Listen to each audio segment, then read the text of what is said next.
What's good? What's good? What's good? What's good? What's good? What's good? What's good?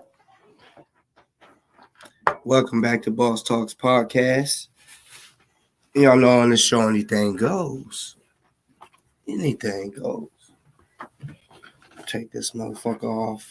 You know what I'm saying? I was in a war zone a little bit ago. Well, I thought I was. I thought it was going to be a war zone. You know what I'm saying? But it was one of them, situations where it's like, just take the motherfucking camera on. They ain't about it. You know what I'm saying? They ain't about it. You know what I'm saying? So I'm going to come over here and do my own motherfucking show. You know what I'm saying? Because I'm like Taharka, he knows from the beginning. I don't give a fuck what happened in the past with me and Taharka, right? He's what he say? Yeah, we both said what we said in the past. I don't take it serious, whatever. Okay, well, his whole intention was to expose Damien's bitch ass, right? You gotta understand, Delta, like he said, I see your screenshots and all this. Call me a killer. Okay, so what you trying to? If I'm a killer, so what you trying to say? That you scared? You bitch ass motherfucker. You know what I'm saying? You talk that killer talk. You.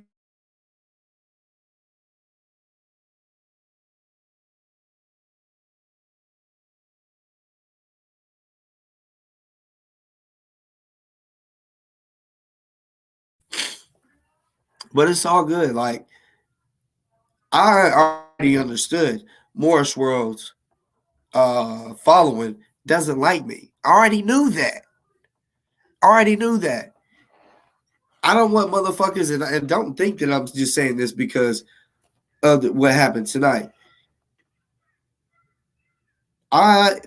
We was using each other, I guess you could say. He's been wanting to expose Damien's, aka Delta's, bitch ass, right? Been wanting to. I told him I could do what I'm gonna do, right? Because he shouldn't have brought my fucking kid into it, right? Because ain't nothing gonna happen to my kid. You know what I'm saying? I'm fucking highly fucking protected. Hire me, bitch. Motherfucker can think I'm bluffing. That's fine. Come do something. Like I'm literally telling you, come do something. You know, anybody. If you think that, that I'm gonna keep it real, I don't want problems with nobody. Because like I say, I don't disrespect nobody till they do it to me. So I don't want problems with nobody. But people that want problems with me, understand. Understand. You did that. You did it, motherfucker. So, and I'm gonna do it one more time because they hold on.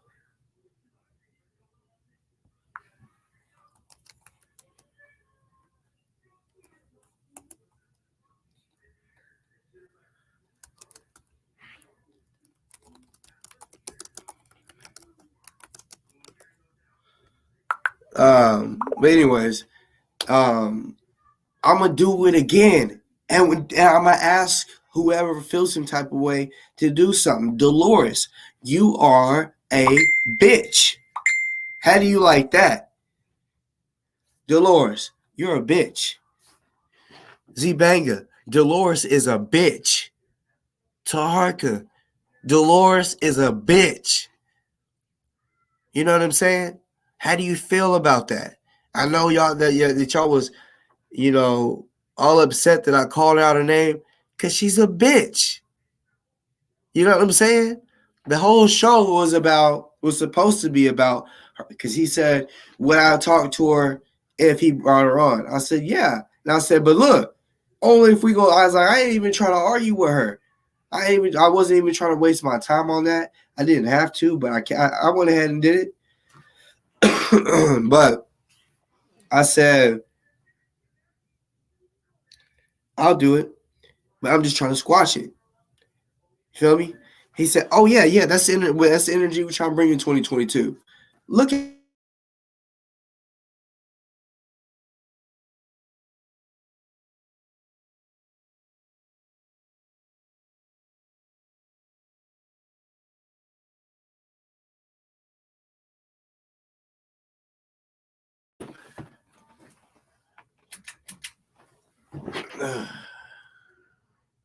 It turned into them motherfuckers basically was one, I guess, get on me, right?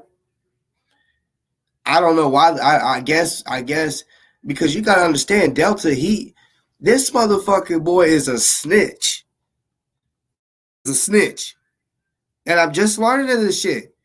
The way he's talking, how are you gonna tell the world? Go and tell somebody I'm a killer. He posted a video, which I showed on my other show, that hashtag feds. He's trying to get the feds involved in my life. You know what I'm saying? I'm telling you, this bitch nigga don't even know. I'm gonna return the center on all you bitch niggas. All you bitch niggas. You know what I'm saying? Y'all get what y'all fucking deserve. You bitch ass niggas. You know what I'm saying? Like, for real. Motherfucker might be like, oh, you and your feelings, huh? Oh yeah. Oh yeah. Yeah, Big's the truth. If you want, you can come in and holler at me, because don't be like Delta and want to talk some shit on the phone because the motherfucker is a bum and can't buy Wi-Fi. He has to just use his phone. So he's running out of fucking data. You know what I'm saying?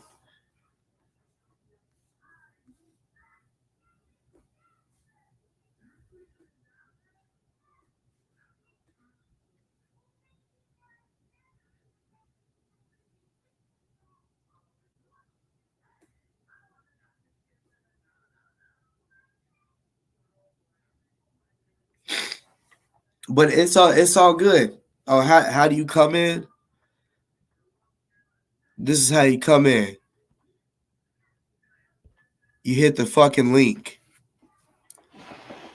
and show your fucking face. Don't be a fucking coward since you want to come on here, talking some shit. Show your face. Don't be like Delta. Be a man.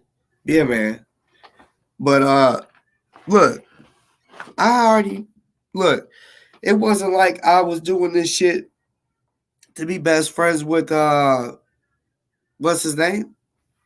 Toronto. That's not what it was about. It was about, I already knew he wanted to expose his bitch ass because he's like wondering about NFAR. Regardless of what Delta says or Damien says about NFAR, prove that. Prove it. Prove that NFAR is real. Go out and help some people. Go out and do a formation. Because that's what he wanted to go on Z Banger's show and comment, yeah, I'm thinking about getting together a formation in 2022. Bitch, you won't be getting together shit. You would be hitting Crystal up or somebody that already has something going on to do a formation. You ain't doing shit. You might have, I don't know, a couple of your homies just show up. But bitch, you won't be showing up with no gun at no motherfucking march. You damn for sure ain't. Because, I mean, that's stupid. You want to sit here and call me a killer? Huh? You want to try to talk about, oh, I got text messages. Bitch, I don't give a fuck, nigga. If I told you, oh, I got bodies, I killed a nigga, prove it, bitch. Prove it. If I told you I slapped a nigga, prove it. I could sit here and talk all day, oh, I beat this dude's ass. It could be capping. Prove it. Just like I want you to prove the NFAR is real. Prove it. You can't. You can't.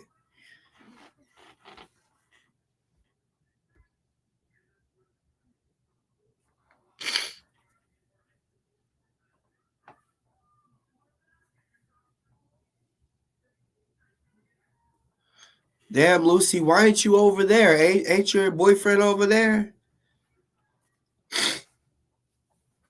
No, that wasn't that. See, that wasn't my wife. That's what I'm saying. I told them that's an ex. That was, bro, that picture was 20, it was before 2012. Shit. 2011, 2010, some shit, I don't know. Something like that. Like around high school. You know what I'm saying?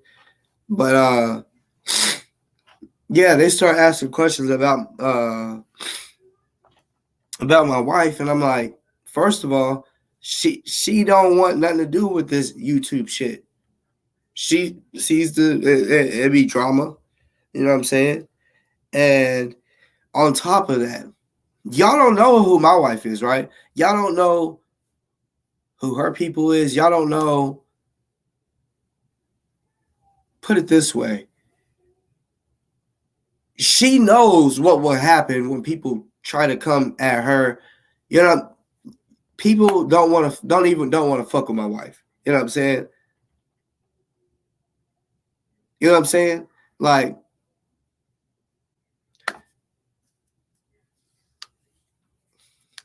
it's just deep.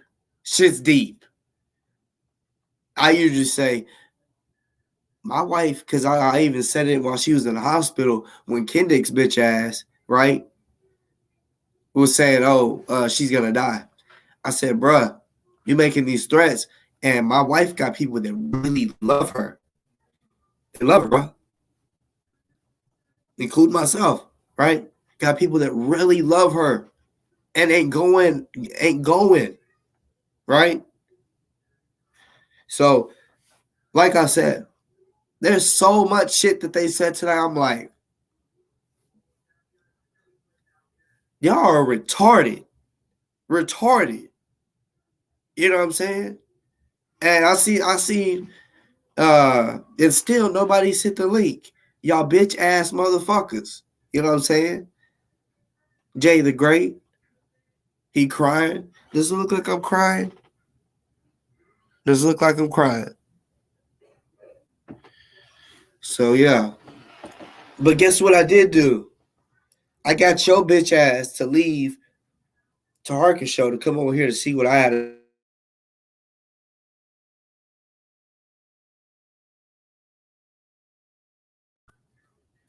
That's what I did. I came over here to talk to my people. You know what I'm saying? But y'all steady over here. I bet the bitch Dolores is over here too.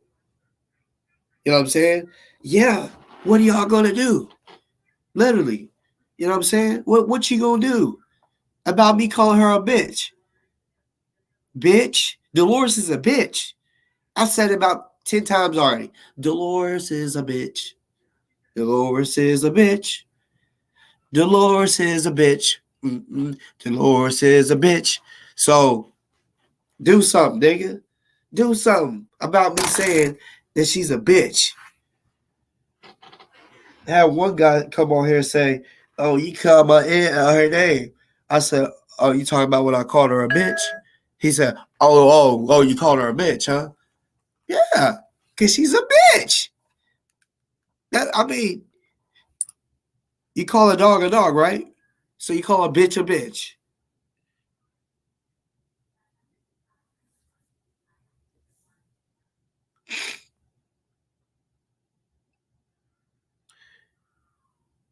But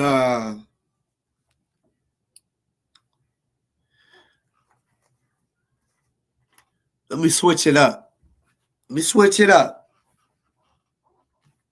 Woo! You know what I'm saying? Woosah, motherfucker. Woosah. You know what I'm saying? Because fuck that show. Fuck what just happened. That didn't even go how it's supposed to go. You know what I'm saying? Like real shit. Honestly, the only thing that I wish I would have done is call her a bitch to her face. That I do that. I'll let a motherfucker know. I'll talk to a person on video. I don't care. I'll let them know exactly how I feel. Right? I should have said it, but like I said, I tried to tell them, bitch, I'm a motherfucking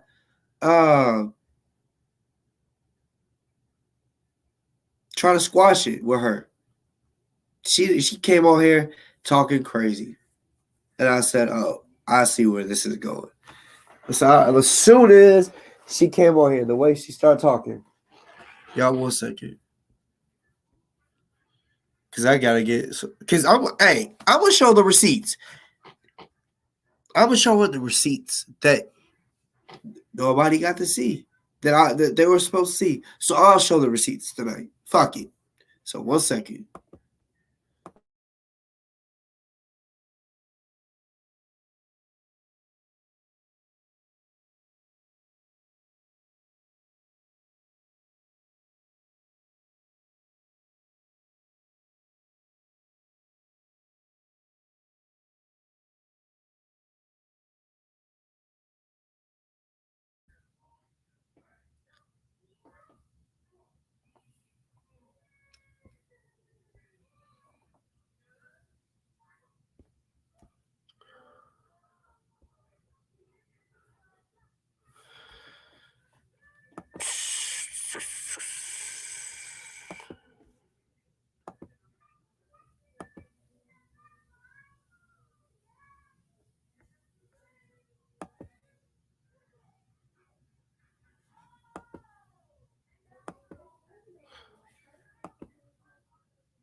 Well, what the fuck? I guess I'm going to have to do it a different way, which is cool. So let me get it.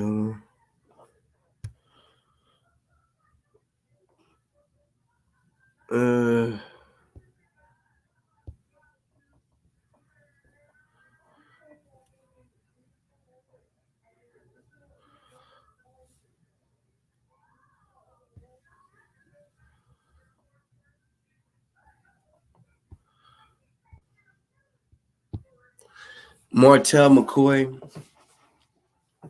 welcome to the show. Leonardo the Yuda, welcome to the show. You know what I'm saying? I always welcome everyone to the show, even before I let them know how I feel.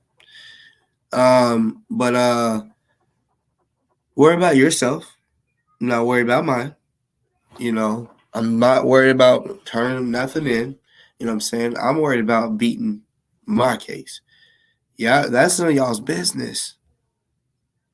About even if I win or don't win, guess what? It's none of y'all's business. Y'all, the ones that are talking about, oh, turn yourself in. Like I said, bitch, I'm trying to beat this case.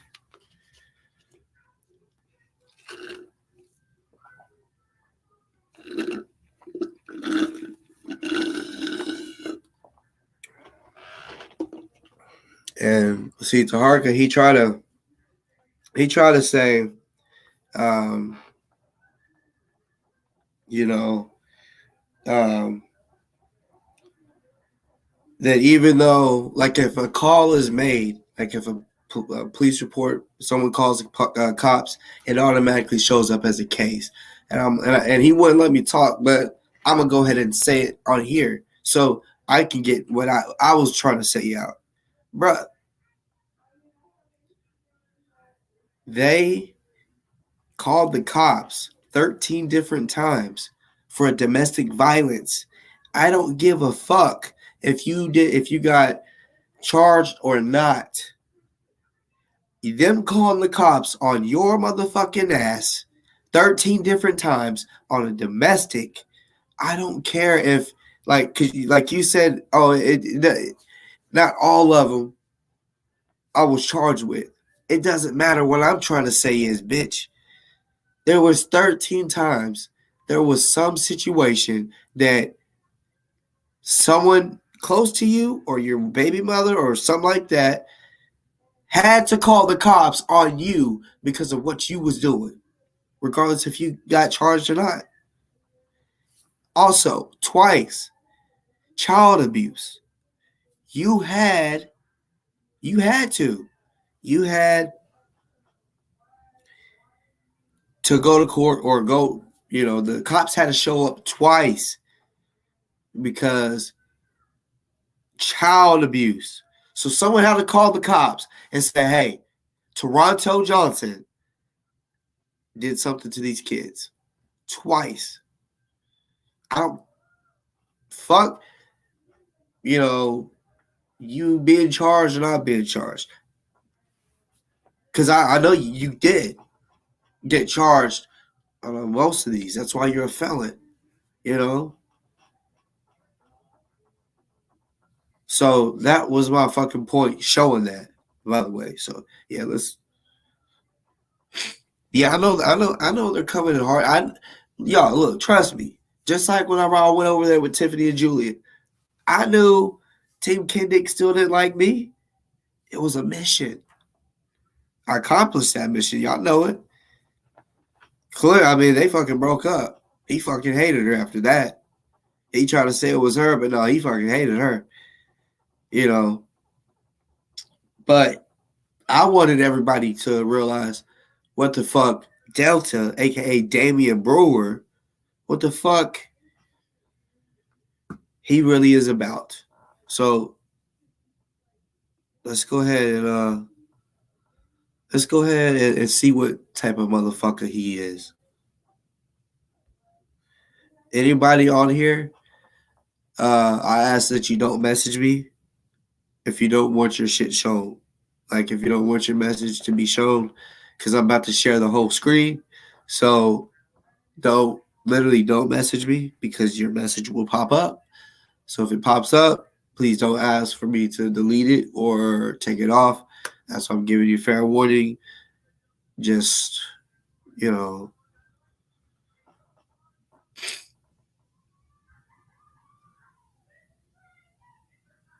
Jay Morgan, you said that's a rough arrest pick? What arrest pick? You talking about me? Oh, you talking about Delta? Because if you're talking about me, my mug shot might have looked rough because nigga, I was in pain. I was in motherfucking pain. I ain't gonna lie. I ain't gonna sit there in front.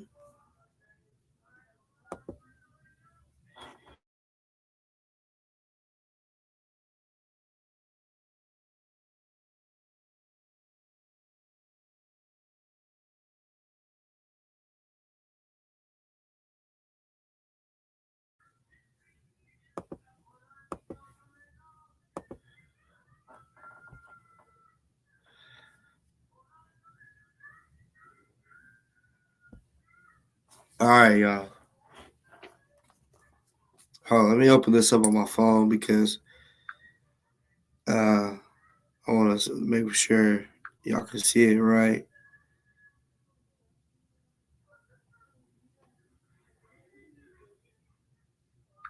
Yeah, he definitely was younger. I want to say he was in his 20s.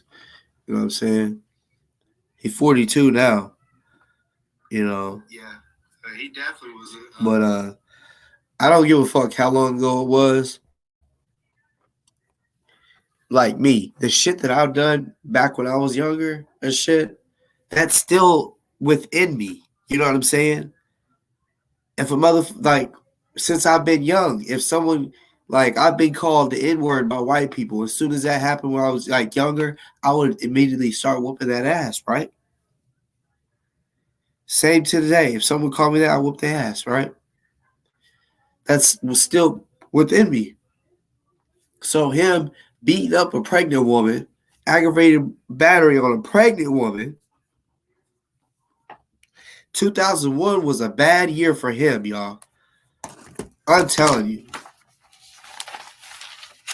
So, all right. So, May 16th, 2001, he caught a third-degree felony for possession of cocaine, right? I'm going to read it out. I'm going to read it all out loud, and then I'm going to show you the rest of the pictures real quick. And y'all got, like I said, 2001 was a bad year for him. So May 16th, all the ones I'm gonna name off is in 2001. So just know it's 2001, the year of 9/11. Okay, so May 16th, possession of cocaine, $5,000 bond, third-degree felony. July 14th, so 2 months later, aggravated battery on a pregnant woman. This nigga was coked up. He want to talk about, I do coke? Bitch, I ain't ever did coke in my fucking life. That was another $5,000 bond. Second-degree felony. It's 2 felonies so far. Right? All right. August 31st. Possession of possession of cannabis, less than 20 grams. $500 bond, first-degree misdemeanor. With drug paraphernalia. So he probably had like a pipe or maybe some Rillos or some shit like that, right?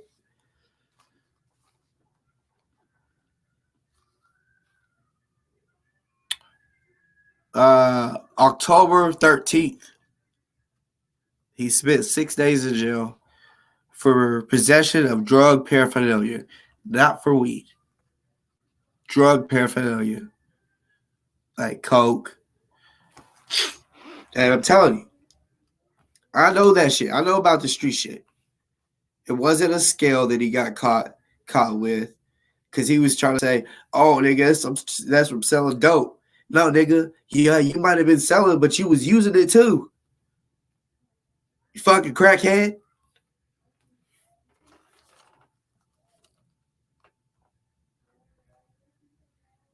So,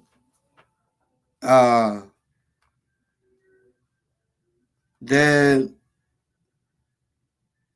all right, this was the same day.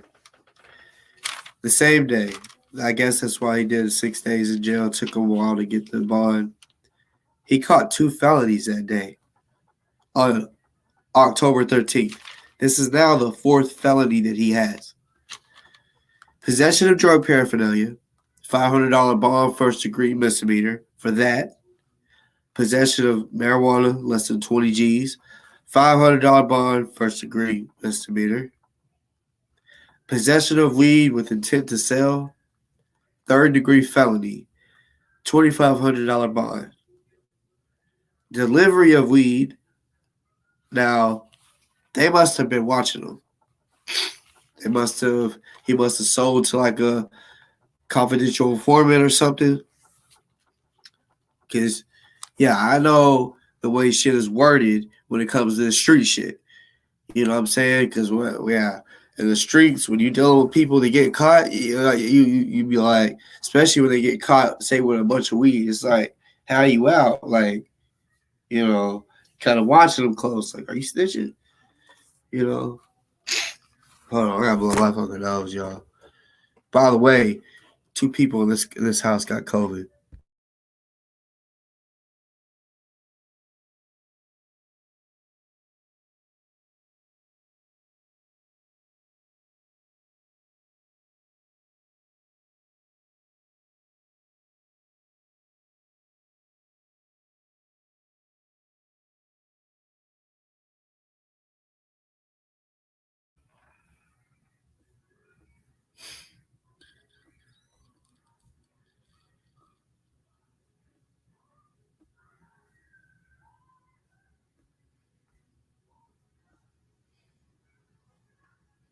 What are you talking about? I'm letting your admins call people slaves.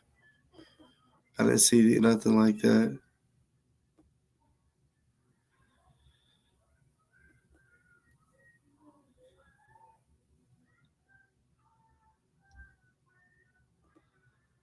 Now I see it. Keish Wash, you said why he looked like a slave. What the fuck is that about? This is the first time I've ever seen you on my show. What is that about?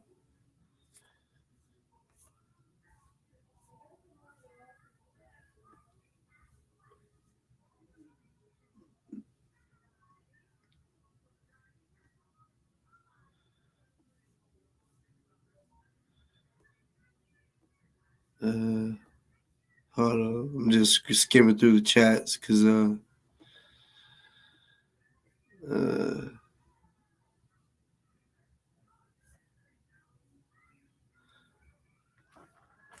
anyways, all right. So, like I said, all this was when he got arrested October 13th. He got out the 19th, 2000. All this is 2001. Then I'll tell you the other dates later.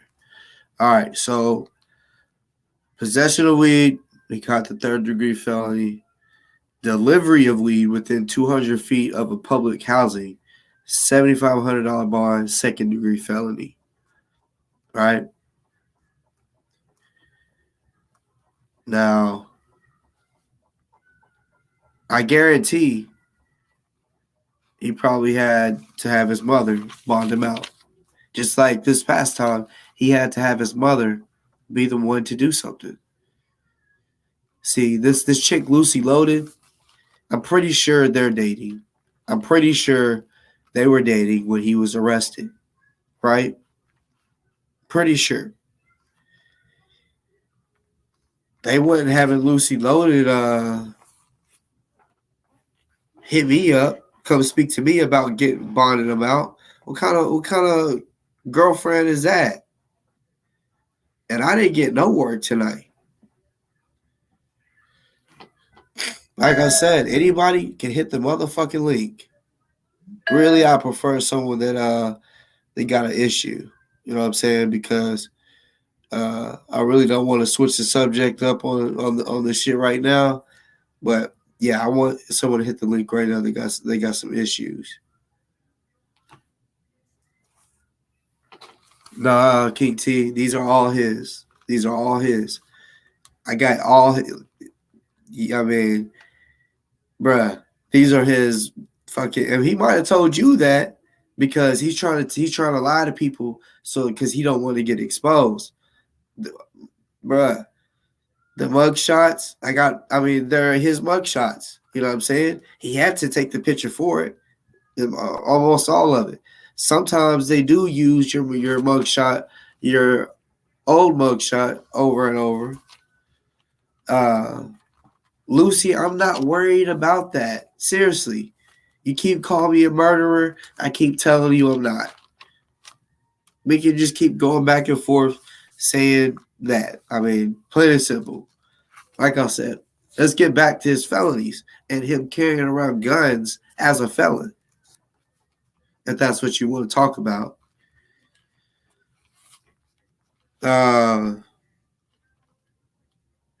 So yeah. Then that everything I just named off, that was just when he got charged in that one day. This is another day. November 12th. He was in there for a month. So, like I said, 1, 2, 3. All right, so far he got 4 felonies that I've named off. Okay, so that's four so far.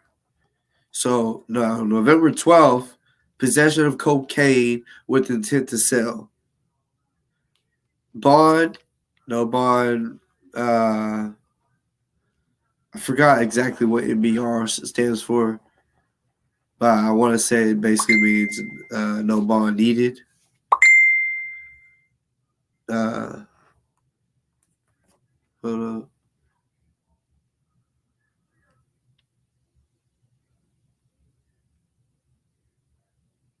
And King T, I see. I just and you know why I said that. I'll go ahead and explain it real quick right now.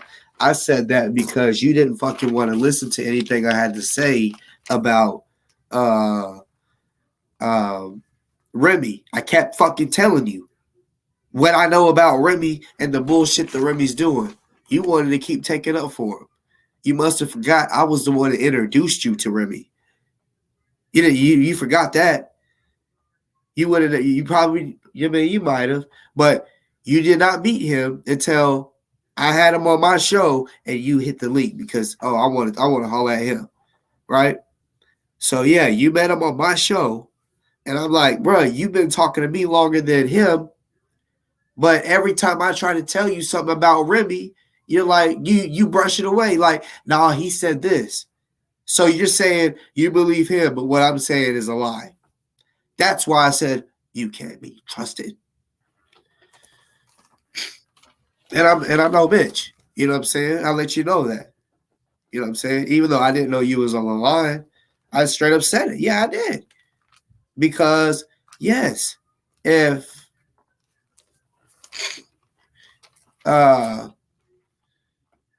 you're gonna continue taking up for Remy like you did, you took up for Remy like a motherfucker while I was telling you the shit he was doing. What do you know now?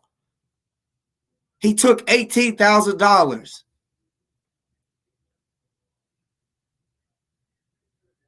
So yeah, whenever I'm telling you and everyone else about him, and you want to just keep saying, "Oh no, he said this." Well, I said this.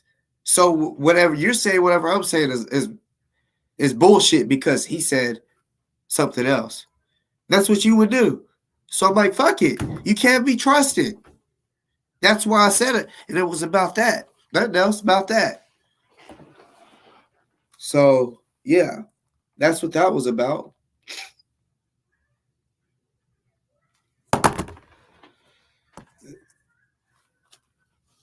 It's kind of funny because tonight I brought a lot of motherfuckers that stopped fucking with Taharka over to Taharka show. You know what I'm saying? Yeah.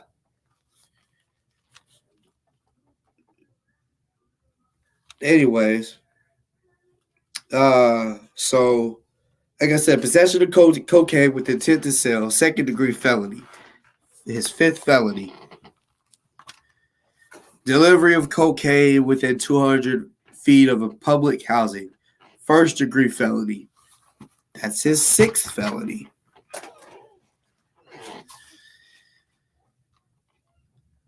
Delivery of marijuana, third degree felony. That is his seventh felony. Possession of weed with intent, third degree felony. That is his eighth felony. Okay. Then in 02, he gave a false name to the cops. That happens. I know how it is. Because you probably got a warrant and you know. So you first degree misdemeanor, $500 bond. Then in 05, September 16th, he was in there for about a week for sale of cocaine. Second degree felony, his eighth felony.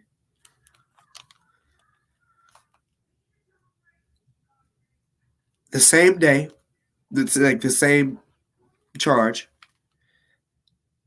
Sell it because you get the sell of cocaine, and then you get the possession of cocaine because you sell and then with intent, two different charges. So, because the sale of cocaine was a second degree felony, like I said, which was his eighth. His ninth felony was third degree felony of possession of cocaine. The nigga was a crackhead, if he's still not. And then drug paraphernalia. I'm telling you, it's not scales that they're finding.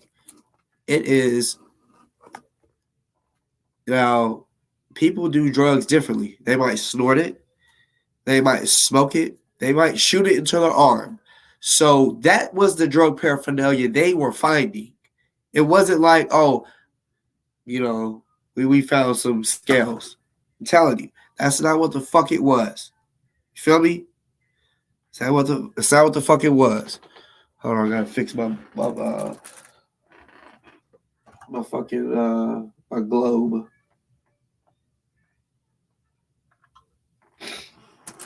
But yeah, like I said, it is not. No, you ain't from the hood.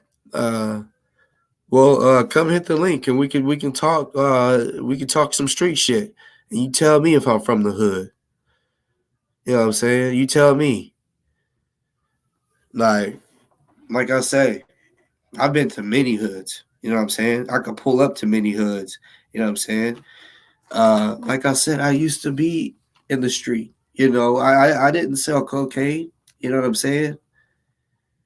But like I said, I've here. I mean, everybody from where I'm from smoked bud, so everybody did a little bit of that. So yeah, trust me, I know that street shit. You talk about I'm not from the hood, bruh. I don't give a fuck what you think. You know what I'm saying?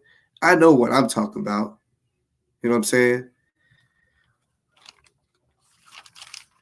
I'm speaking on this because a bitch nigga want to go and get scared. I think, and this is all reality. I literally think Delta thinks that in his head, because he's paranoid off this cocaine. I think he thinks that I want to kill him or something. You know, because I'm trying to think, why does he keep like posting these posts and telling people that I'm a murderer? You know what I'm saying? Huh? Why does he keep saying, why don't he talk about them bodies that he got? Right? Right? Sounds like he's a bitch made, scary motherfucker. You know what I'm saying? Why does he keep bringing that shit up? In his video, he put hashtag feds. That nigga trying to get me arrested for some shit he don't know nothing about. You said I got bodies? Where are they at? Where are they at? Where are those bodies at that you're talking about that I have? How did I get them? What did I do to get these bodies? Did I shoot a person? Did I stab them? What did I do?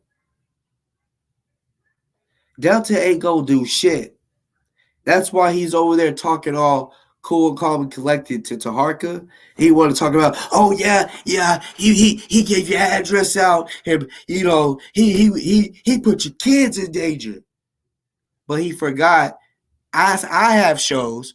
Taharka has shows that are still up of Delta talking about what the fuck he would do to Taharka and his kids. Why would Delta go to his IG, take a picture of Taharka's kids and post it on his fucking story? Why would he do that? Think like a street person. Why would you post pictures of a person's kids? Huh? Seriously. It'd be one thing if y'all were cool and his kids were like your nieces and nephews. You know what I'm saying? But he don't even know his kids. So why would he be posting pictures of his son? This was when he was making threats to his motherfucking ass. And V for Vendetta or Watchdog, you know that that's a stupid question. Y'all see, that's where y'all fucked up. Y'all was so excited to put out a Photoshop picture of me with my face on a pig's body. Y'all were so excited about it that y'all got too much of it in a rush and didn't realize that one, that the face on the body was just looked funny. And then you didn't notice it's a white man's hands. Light skin, not white. The motherfucking cop had white hands, you dumbasses. Everybody knew that fucking picture was Photoshop, you stupid ass. Talk about and mother popo. Y'all got me fucked up.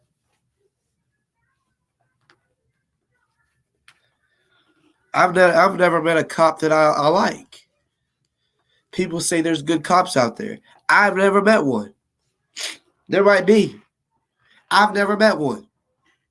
Any cop I've came across was a straight dickhead. So that's my opinion. You know what I'm saying? They abuse their authority. Like I said, why the fuck would I fucking be a cop when I see what the fuck they do to people? You know what I'm saying? Why the fuck would I want to be a cop? Fuck that. I could, bruh. I couldn't do it. I couldn't do it. I couldn't even go on a little ride along. Like that movie Ride Along with Ice Cube and Kevin Hart. I couldn't even do that. I would feel like I can't even imagine doing that. I can't.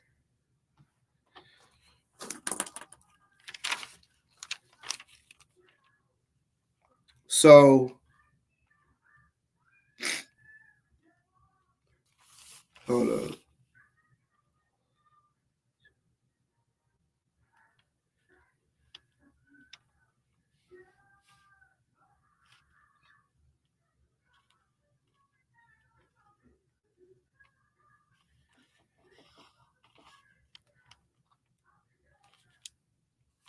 All right, so I said he had 8 felonies. Then September 16th, sale of cocaine. That's his 9th felony, second-degree felony. Possession of cocaine. That's his 10th felony. Right? And then drug paraphernalia, $500 bond, first-degree misdemeanor. So he has 10 felonies, right? Then, in 2006, he got the offense happened September 21st. Charges was filed September 25th. It's called uttering a forged instrument, obtaining property by false impersonation, felony. So 11 felonies, but he wants to say he's a militia leader. He wants to say that, oh, we NFAR, we squadron. Militia is not gang. It's not gang life. You know what I'm saying? Plain and simple. You know what I'm saying?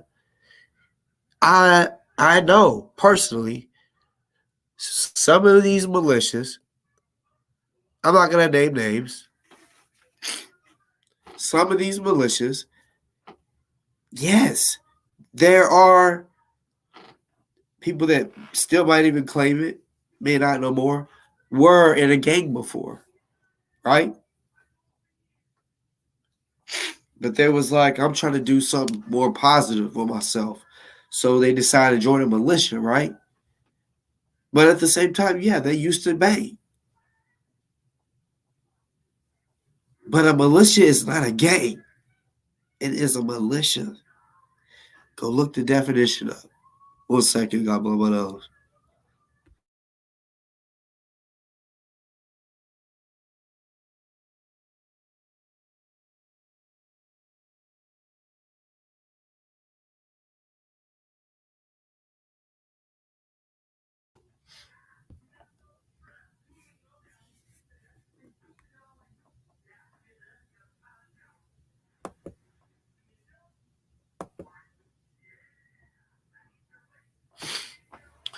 Sean, you say you sent me the email. Yeah,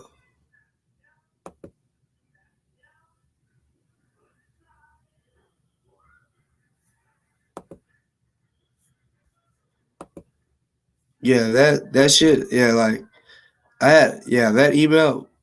Trust me. Like I got people that I fucking love and respect that they keep me updated. You know what I'm saying? Shit that I probably would never even go to look. You know, I'll never find. I call them my double O's. They let me know. They send me details. So the email you sent me, yeah, like they actually let me know before you sent it. So that's why I didn't reply, and plus I was in a rush. But yeah, that's what people, with no time, immature motherfuckers want to do. Just try to Photoshop a motherfucker, just trying to make it look like, let's get some dirt on Boss Talk. Like, got me fucked up. You know what I'm saying? Like, shit's funny.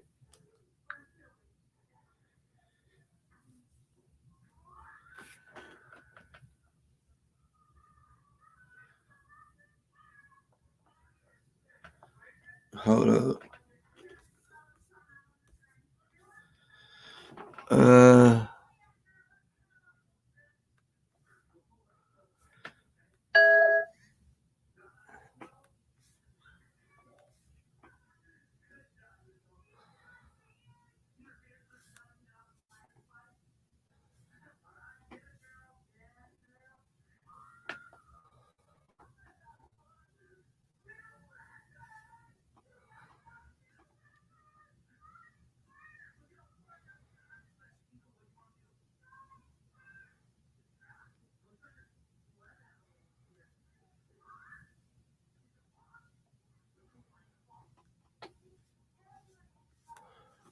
All right, 1 second. I just wanted to add a couple things real quick.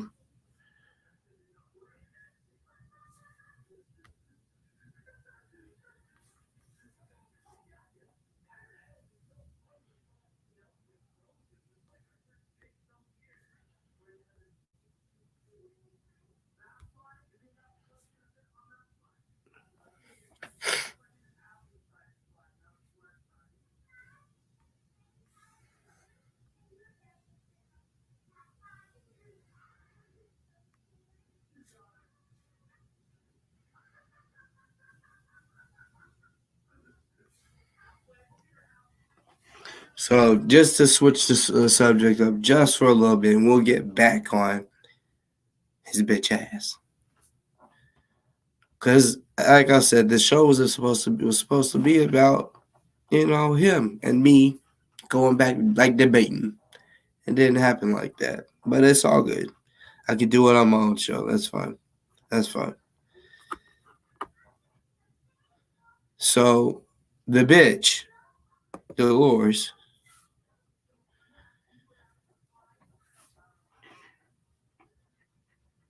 you see, it says Dolores Taylor at the top. She had told me that she wanted to give me a donation, straight up. She said, she seen the shit that I was doing for Ozone, the time that I was putting in, regardless of whatever the shit that she talks about now. She's a bitch. That's what I'm saying. Like, she thinks she's better than everybody. She thinks that she needs to, whatever her shit don't stink, and whatever she says is, it's just it's just golden.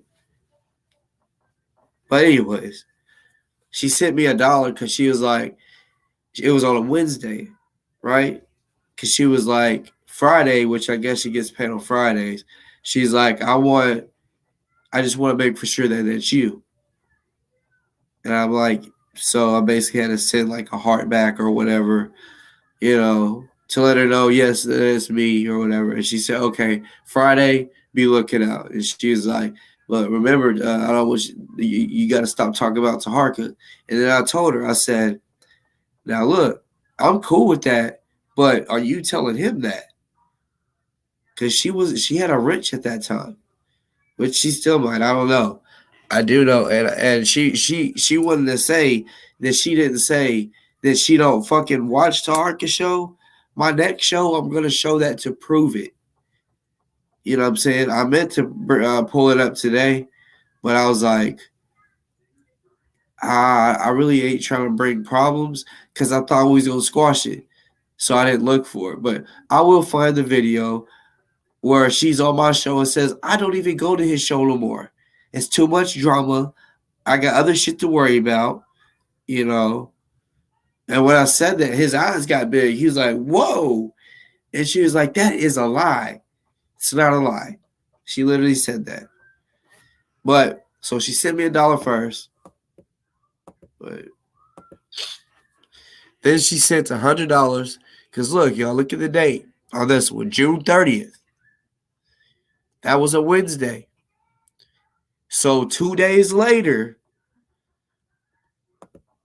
which was July 1st, she sent me $100 straight up because she's like, I see what you're doing for ozone.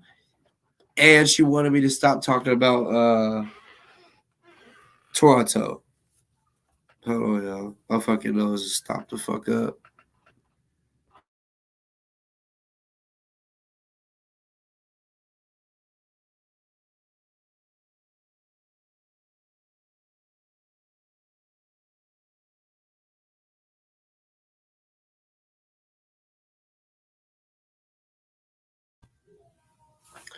Then, you see it says July 1st, right?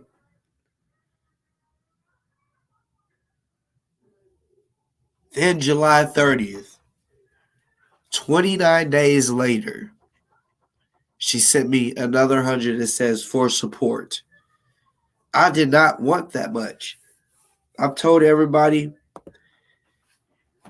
my situation. You know what I'm saying? I kept it real. Which I told her to keep it between me and her because it was a personal issue of what I was going through with my wife. You know, that's why I call her a bitch, because she took that personal issue and wanted to make fun of it. So I'm like, okay, you're a bitch. You're a bitch. You know, and that's what she said on the show today. He called me out of my name. Well, you are a bitch.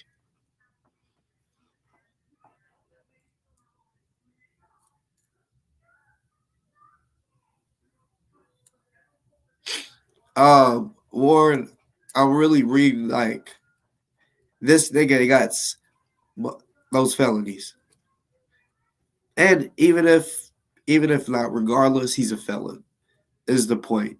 Also, not just oh yeah, he got convicted. No, the point I'm making is that he's a felon. You know what I'm saying? That's just my point. But yeah, even if he didn't get convicted of one of just a few of those, all it takes is one, and he's a felon. I'm telling you, he's a felon. He knows it. That's why he's so butthurt. That's why he's like, "Oh, I'm about to tell the world he has bodies, so he could get in trouble." You know what I'm saying? Straight up, I don't understand it. And him and his girl, they keep putting like, oh man, it's crazy.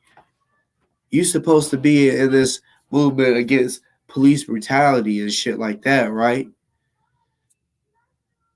And standing up against the shit they do wrong, but yet you want to talk about putting somebody in jail. Have I mentioned anything about putting him in jail? Fuck no. Even though he threatened my kid's life.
All right. All right.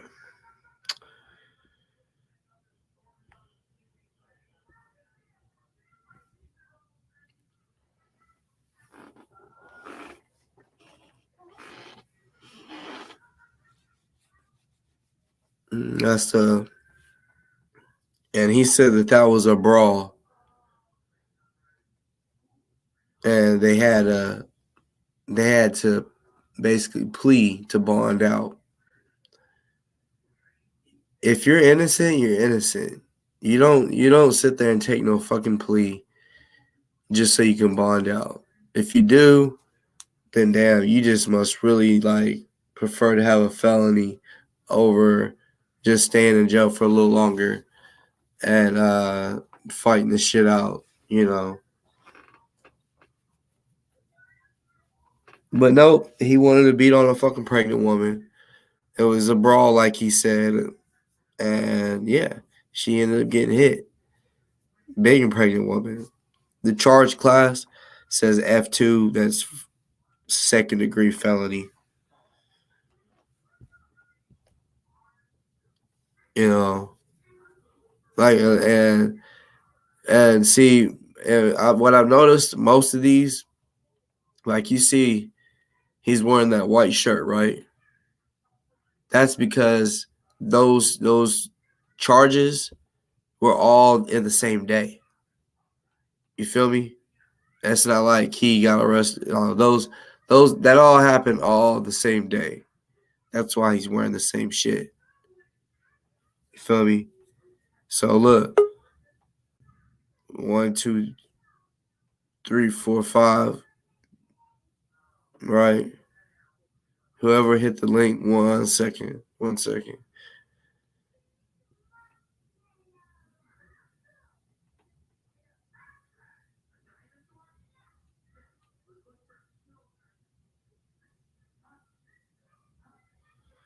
Nigga look weird right there.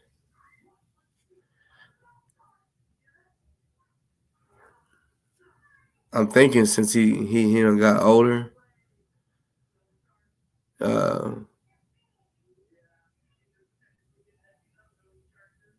You see, this was when he got arrested recently. You see, it says out of county warrant, failure to appear for child support.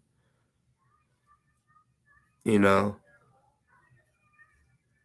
there's that receipt right there for y'all.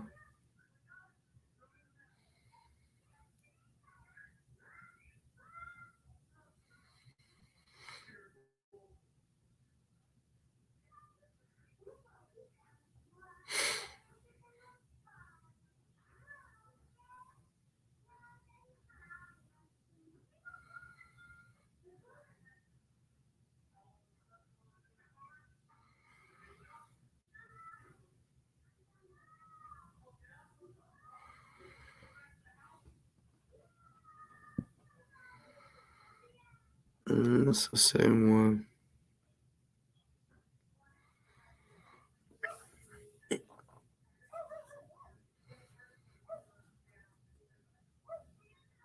So now you see when I say his name is Damien. Now you see what I'm talking about.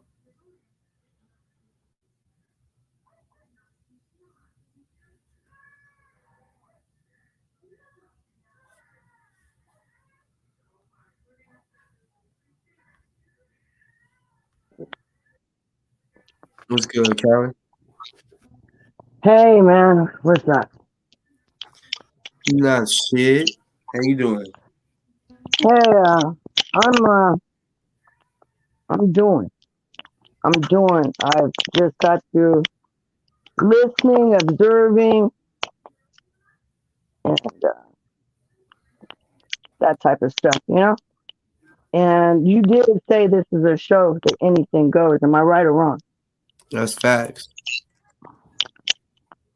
Now, you know how I talk, right? I don't sugarcoat, do I? No, Am I a sugarcoater? no. You straightforward. All right. Now, you know how old I am, right? I'm 65. I've been a few places, done a few things. Um, There's only one reason that I came anywhere near the topics, the internet, because I didn't even know how to turn on a smartphone. In 2012, I didn't know how to do that. I couldn't check your history on the computer. I didn't know anything. So what I've done, I've learned from little kids. I didn't go to school for any of that. Matter of fact, I had to. I was so intimidated by social media and computers. Back in the day, you had to boot up the Mm-hmm. computer.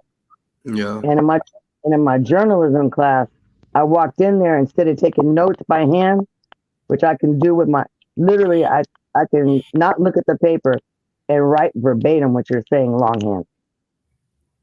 And when I walked in there and they said you could not use your paper, you have to take notes on this computer. That's why I don't have my paper degree. I was intimidated by that computer. I've been intimidated for years. A lot of old people are afraid to push a button and maybe something's going to happen they can't control. Luckily, I had this young person that I was sponsoring, and he told me that when he was 3 years old, his mother was put in a mental hospital, and his dad worked all the time. And they basically just left him with the computer. He said, "You can't break it. Just press the button." And he showed me the one that returns you back to where you went. Even down to learning that there's a page here and a page there. That, how to, all those things. The concept of reading something not from a book, I was afraid I couldn't comprehend. I couldn't write in it. I couldn't write on the edges. Totally intimidated. But I'm here today. Um, when you have witnessed and felt the way I felt when I heard Eric Garner, well, we all have similar last names based on what plantation you're from. Wherever you got sold is your last name, unless you decide to change it as an adult, or maybe your parents after the early 1900s got into a movement with Elijah Muhammad or with uh mm, I can right now I can see it but I can't say it. The leader of the Moors. Oh my God, it'll come to me. It'll come to me.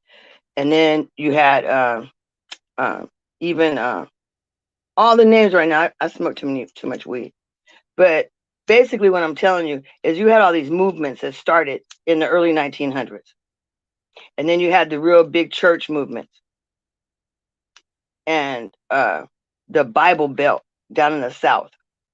When they sold Bibles, they sold pictures of black lynchings. They were selling these postcards door to door for 10 cents, photographing. So what happened to Ahmaud Arbery, I connected that to what they did in lynchings in the 1920s, 1924, all the way up to 1945 and up to 1950s. There's a lynching museum. It's got 6,500 cubes hanging from a ceiling to dramatize this country and what it does and did. It wasn't until 1930 that a black woman could even complain about a rape from a white man. There are your grandmothers listening. A lot of them don't talk about what happened to them and how they became so light skinned and how their kids became so light skinned. It was a crime committed. Crimes were committed to our children, to men. The men were sodomized. And after that, we had systems in economics like welfare, where if you had men's shoes in the closet, you could lose your housing, your food stamps. But they put us in that trick bag because they never paid us what they said they were going to do, that 40 acres and a mule. So this race mixing was never a choice of ours until 1954 or 54, I think. Loving versus Virginia. Before that, this was rape. So Crystal, I was listening to this and looking at it and listening about somebody in the chat over there said Grandmaster Jay and Crystal Muhammad said that they didn't want half breeds. At the same time, he corrected himself because I guess they didn't listen when he took Michi and clarified it directly to Michi. If you have a black parent, and if you identify as black first, which I do, then you have the correct mindset. If you're running around talking about my mama's white, my daddy's white, that's sick. You're trying to grab onto some white identity, some white privilege, some pat on the head that generally started from white parents telling you was mixed. Why? Because that parent wanted you to be different, didn't want you to be included. And listen to how we're not included to our own race by our own people. It's funny, there wasn't no disclaimer put out. I need to see you put disclaimers out if you don't want no half-breed money. Because I put a lot of money. I don't have that type of money to be spending on shit that ain't worthy. I thought everything was worthy. A worthy thing. Because we're out here being killed. And trust me, they'll shoot me just as quick as they'll shoot anybody else of any other color. Darker than me. See, lighter than me. They don't care. I got a video on my show, and I recently played it of me getting tased by the police. I get treated the same way being mixed. You know, like Delta, Damien, it's crazy. You know, with our first argument, he said, "You fucking mixed breed." I'm like, wow. Just straight to the race card. So there's reasons for that too. And I want to talk to you about some of the things between me and you. Okay? What happened in that video that you put up on private? Young man. Didn't you put a video on private? That I was ranting and raving the other night? I heard you at the end of the video, you said, "Oh, I'm put this on private." Boss. You know what a violation is? Yeah. Huh? Yeah. I feel like there was a violation or two going on. Okay? Like I said, originally, first, Eric Garner, Ferguson. I can't go nowhere. I'm disabled. Everything I do is watching TV. I can't get up and go nowhere. So I put my money where I can. And let the young people do what the young people got to do. The best I can do is encourage them to do what they need to do. But at the same time, don't discourage me from doing for you. Because I can very easily be discouraged from putting any more money in any other place. I'm not, what I gave from the heart. I'm not chicken shit enough to get it back or ask for it back or sue for it back or any other that type of shit. Because I gave it because that's where it needed to be. Yeah. The reason I was riding for Delta to do something and being around and asking for Delta, because I felt Delta was down. Now, I came on your show asking for help, and I still am asking for help from Black people, if there are any watching here tonight, if they ain't all turned off the screen.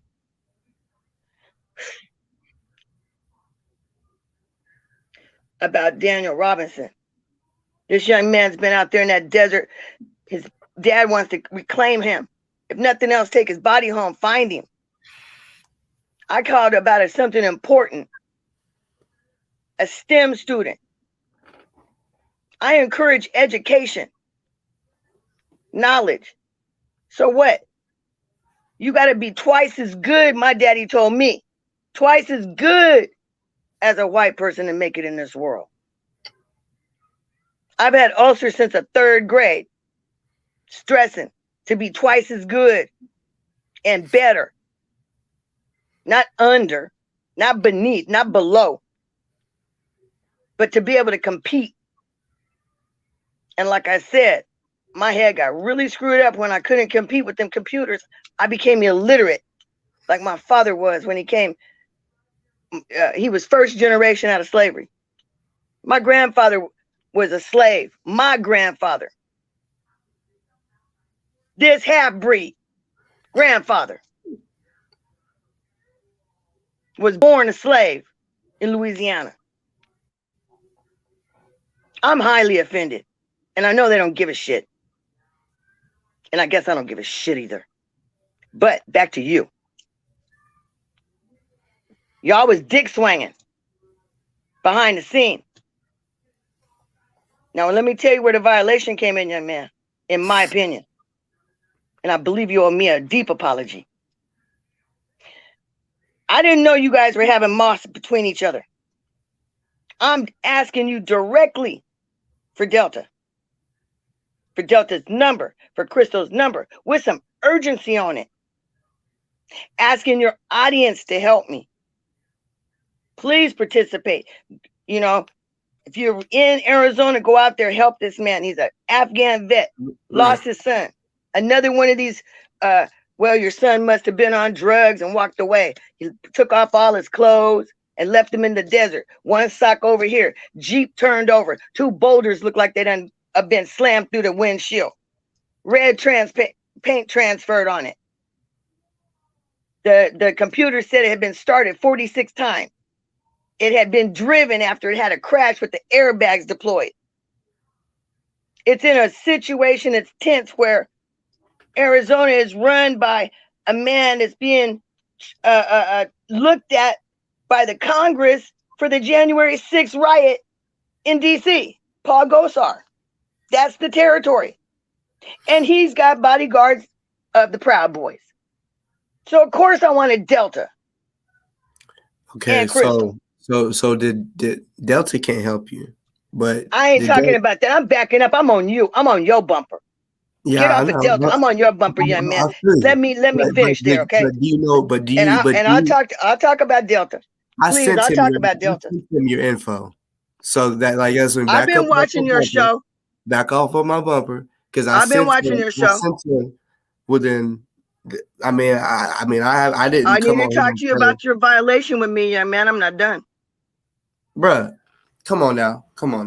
Now let me talk. You said anything goes. If I'm wrong, let me finish. So let me finish. Goes, that means that let me finish. Let me finish because you're a journalist, aren't you? Aren't you a journalist? Aren't you a reporter? But no, are you reporting the news? I'm not. Current events, man. You're trying to come at me.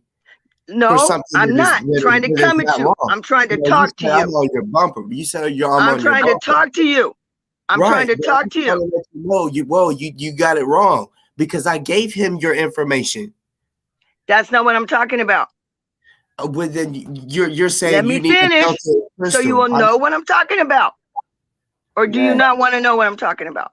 Yeah, but I mean, it's just the energy that you're coming. It kind of frustrated me. I got a messed up energy because I've been messed up for 2 or 3 days watching this stuff over here. I haven't talked to you or anybody. I understand that, but what I'm saying is, okay, let me calm down. Let me get some water. Hold on. Okay, why you get water? Let me get some water. Like I said, can I finish before I forget? No, don't cross talk me, please. Let me finish because I'm old. I forget. You was getting water. You said you was getting water, so I thought I'll go ahead and explain. I still forget. Please hold on. Man, I did not expect this. All I'm saying is this: baby, if there was some shady stuff happening, I didn't know. Your audience didn't know because you kept it to the chest, right? Yep. Now, this is my issue. This is where the violation comes. You should have told us anyway, not wait for a threat. Once a threat pops off, then you bounce. Then you do what you do.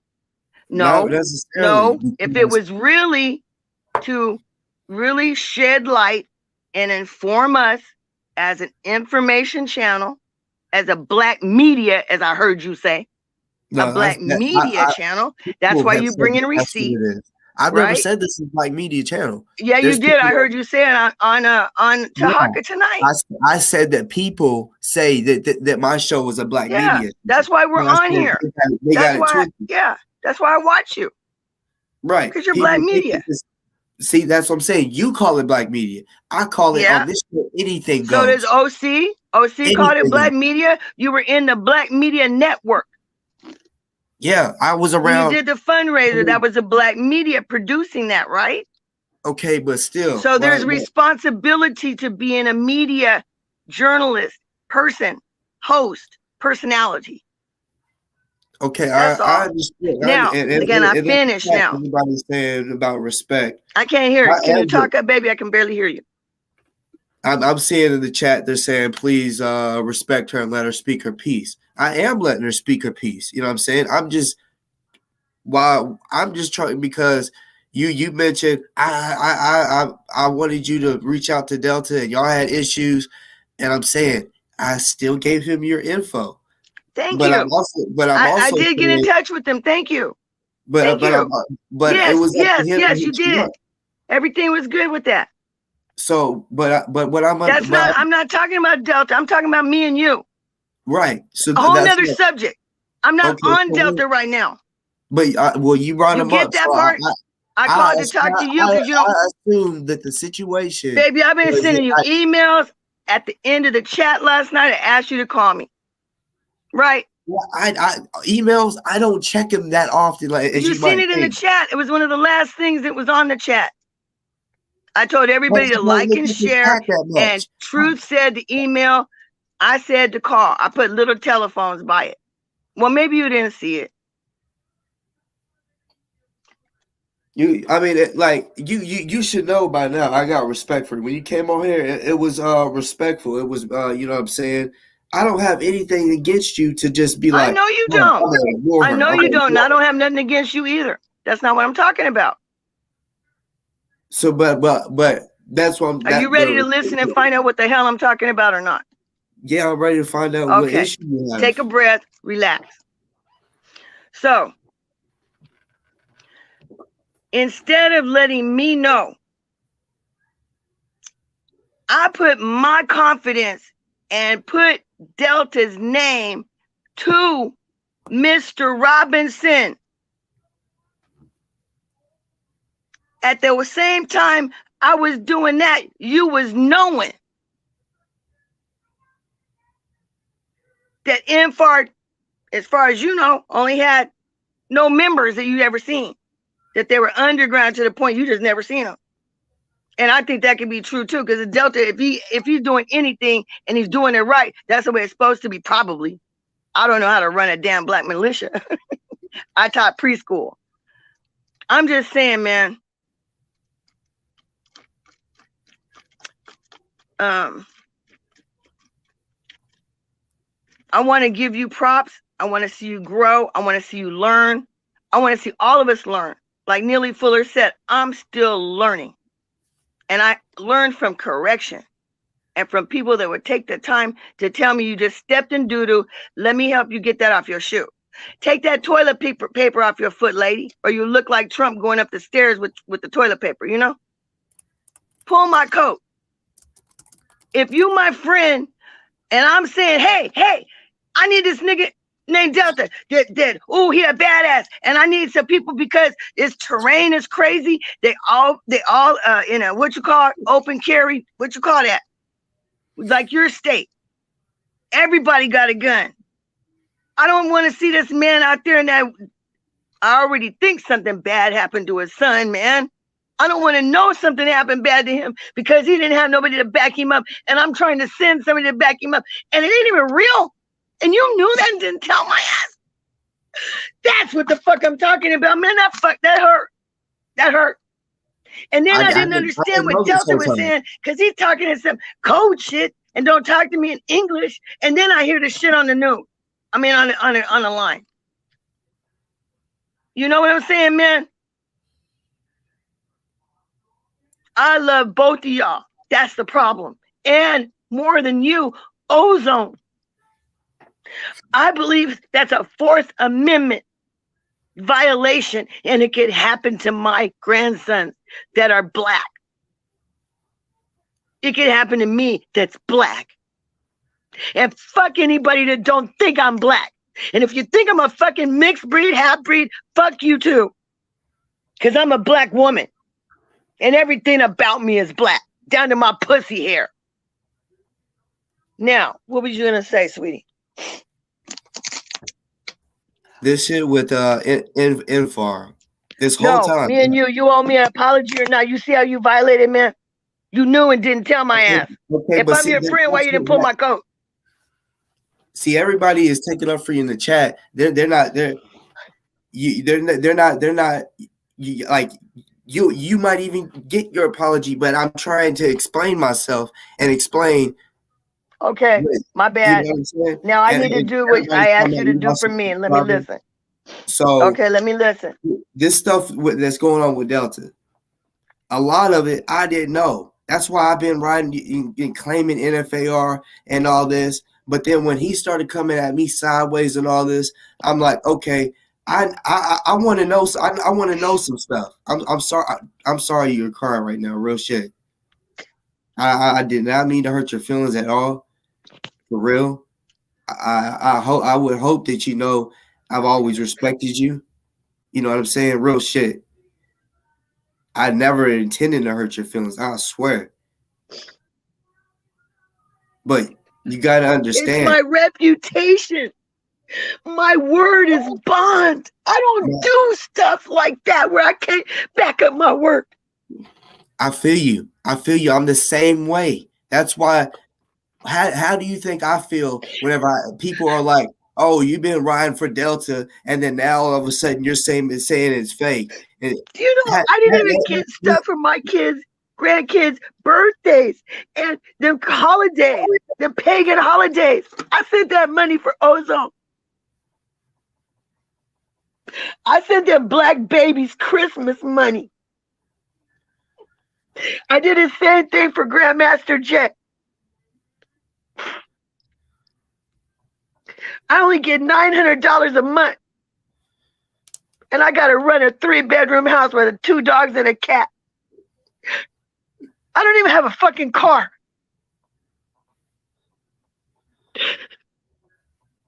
So I want to leave a legacy. I'm trying to get a business going that I can leave my family. And it's a black business. And fuck anybody that doesn't think so. This is my own creation, my own ideas, my own talent, my God-given talent. And I didn't pick my parents. My mother gave me away. At 9 months old, a white woman gave me away. I ain't got no love for, man, who? That's what the women used to do. They didn't abort you, they gave you away. Not even with a piece of paper. My name's not even my real name.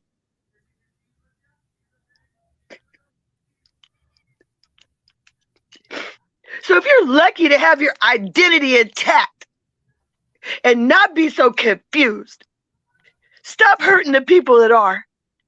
Maybe if you love on us a little bit more, our shit would get right around here. But you want to play in the battle of the piss ants, the red ants against the black ants, and the anteater's going to eat all of us. When will you learn? And I don't mean you. I mean you, us, we.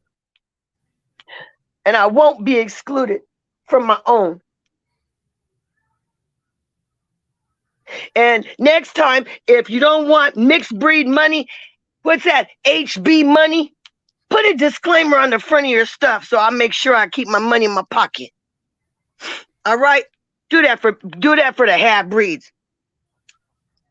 Do that for the quadroons and the octoroons. Cause I got octoroon grandchildren and quadroons. And going back black the other way.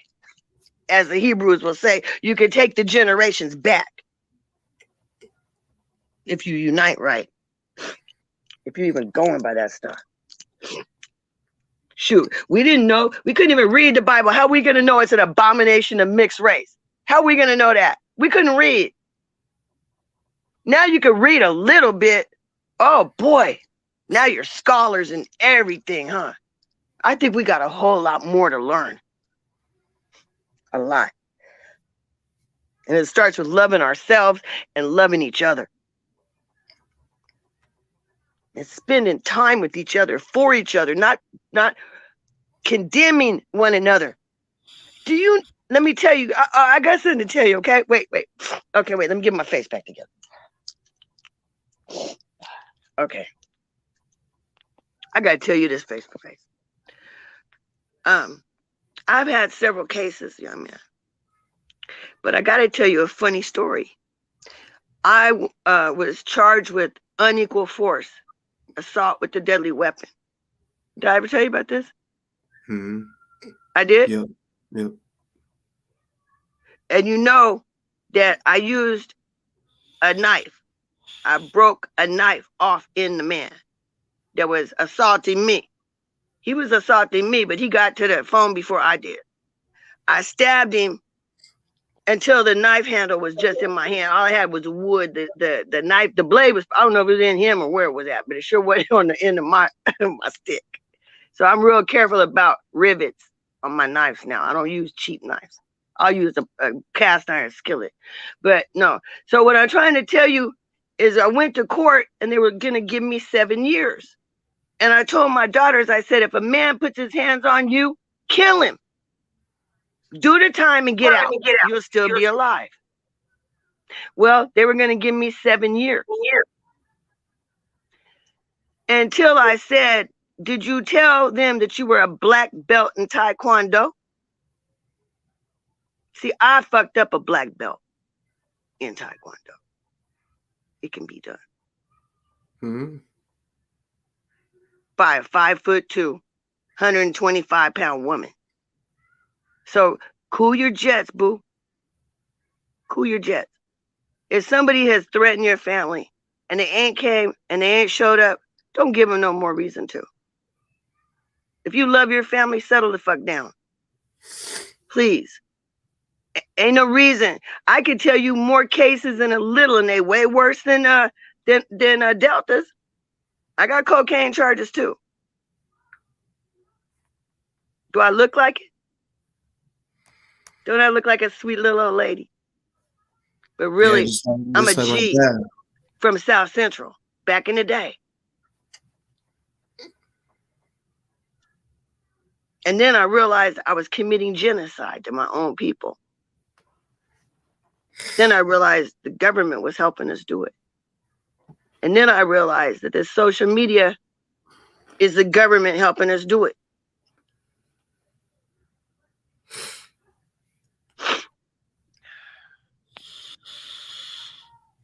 So maybe we should start a half-breed podcast. Shit, on this show, anything goes. No, I think I would start me a half-breed podcast. Yeah, for all the half-breed quadroons, octoroons. I'm gonna have to get me a scale though. If you over paper sack brown. See, I don't do that shit. For Dr. Francis Cress Wellesley taught us in a class called The Black Child that colorism is playing in the battle of the pissant. There's only one winner, and that's the enemy, the oppressor. We injure and damage and kill each other. He'll eat the dead bodies. He don't care.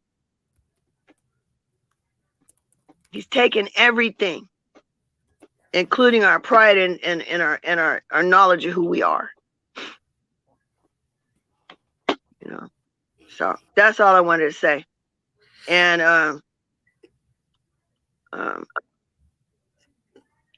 I hope everybody recovers from these injuries that we've given each other.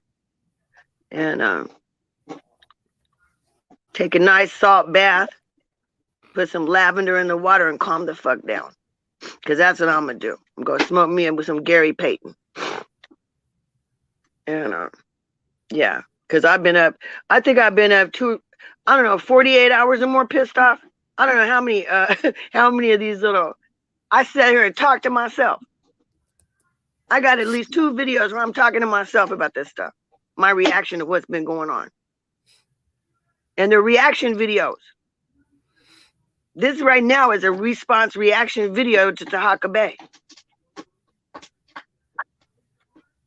And that's not the first Moor that I done heard talk about half-breeds that way.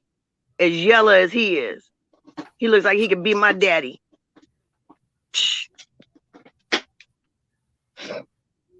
Now, what you talking about?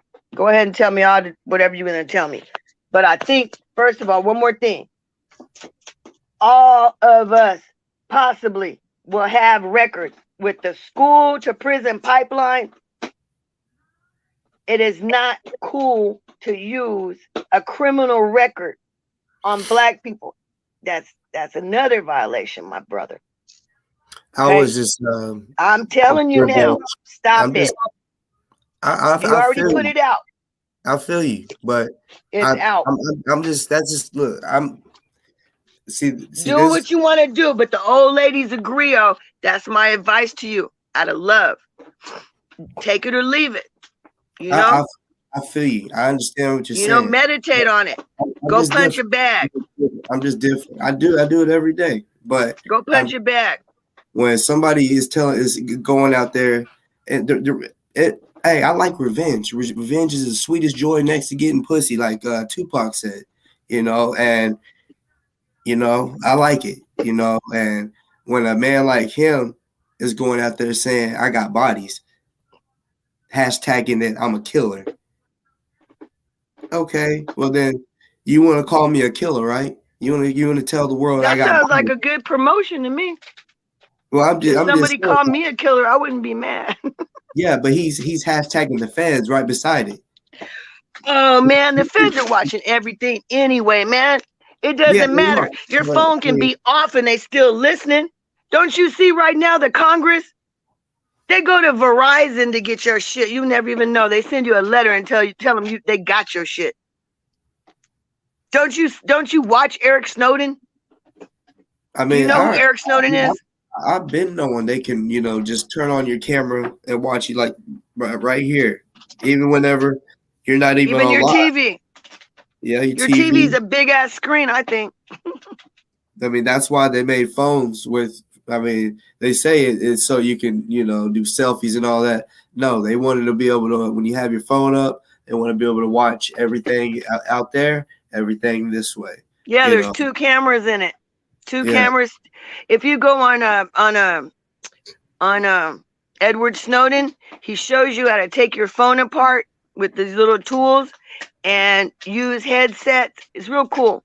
But how to disable those extra cameras and stuff. Yeah, he teaches you how to do that. So, okay, well, I want to show. You want to see something I made? Yeah. I've been working. I don't know how well you can see it. Yeah, it's cool. Can you see it very good? Wait a minute. Yeah, let me see if I can put it on something solid. And see, I want to say something while you're showing that, because I've seen a lot of people. They was thinking I was disrespecting you, And that's the last thing I want to do is I have respect for you. You know what I'm saying? Like, and I seen one chick say I lost a subscriber, and I'm not gonna lie, like, because you got to understand, I just came from a platform pissed off, so I Yeah, come I up with know. I saw you. I saw you. I saw part of it. I didn't see and all of it. I heard a lot of it, and I heard isn't that the same lady that was supposed to have had your back and gave you gas money talking to you like that? yeah, but Yeah. see that, Okay. Well, anyway, so now but you know. So but that's what this, happened. They'll give you money. Somebody spent some money with me to get my confidence. Sometimes people give you money or do that just to get your confidence, baby. Here, but okay, now let me see this way if you can see it. Okay, I made 2 watches. Can you see them? yep, That's what I was doing. I couldn't sleep, so I got all my beads out. You know those had crystals, right? Did you see the crystals? hell yeah, Remember the ones that you got out of the dirt? yep, yep, That's the same crystals. hell yeah. Okay, well, Before you go, because I want to say it like after you leave, you know, I wish we would be able to talk about this another day just because I was already fired up. You know what me I'm too. saying? I think people, it's like let her talk. You're being disrespectful, and it's like I was already fired up, and then I just wasn't expecting you to come check me after I'm already dealing with this and Out of and I love, man. I gotta tell you, the NFAR stuff, you know, I'm just really recently find even though people's like, you've been doing this, claiming it for this long and you still didn't know. No, I'm just going off of his word, and when we started having issues, like I said, the first 3 arguments we had, we cussed each other out, but the end of the conversation, it ended not an argument. So it was kind of like, okay, I don't know if we're good. It was kind of like a brother argument, where you get into it, but you squash it. That's kind of how it was. That's why I never brought it to Give me that YouTube. bottle. Making all But this noise. whenever I started asking them, I'm like, all right, I want to be real with you. I said, because you're always talking about the militia life, and I said, why don't we ever? Why is it the NFAR we had never came out and did any militia stuff? And I start questioning him about that, and just the answers I got from him, I'm like, okay, I'm starting to realize it's not what it really was, even though I was assuming that's what it was.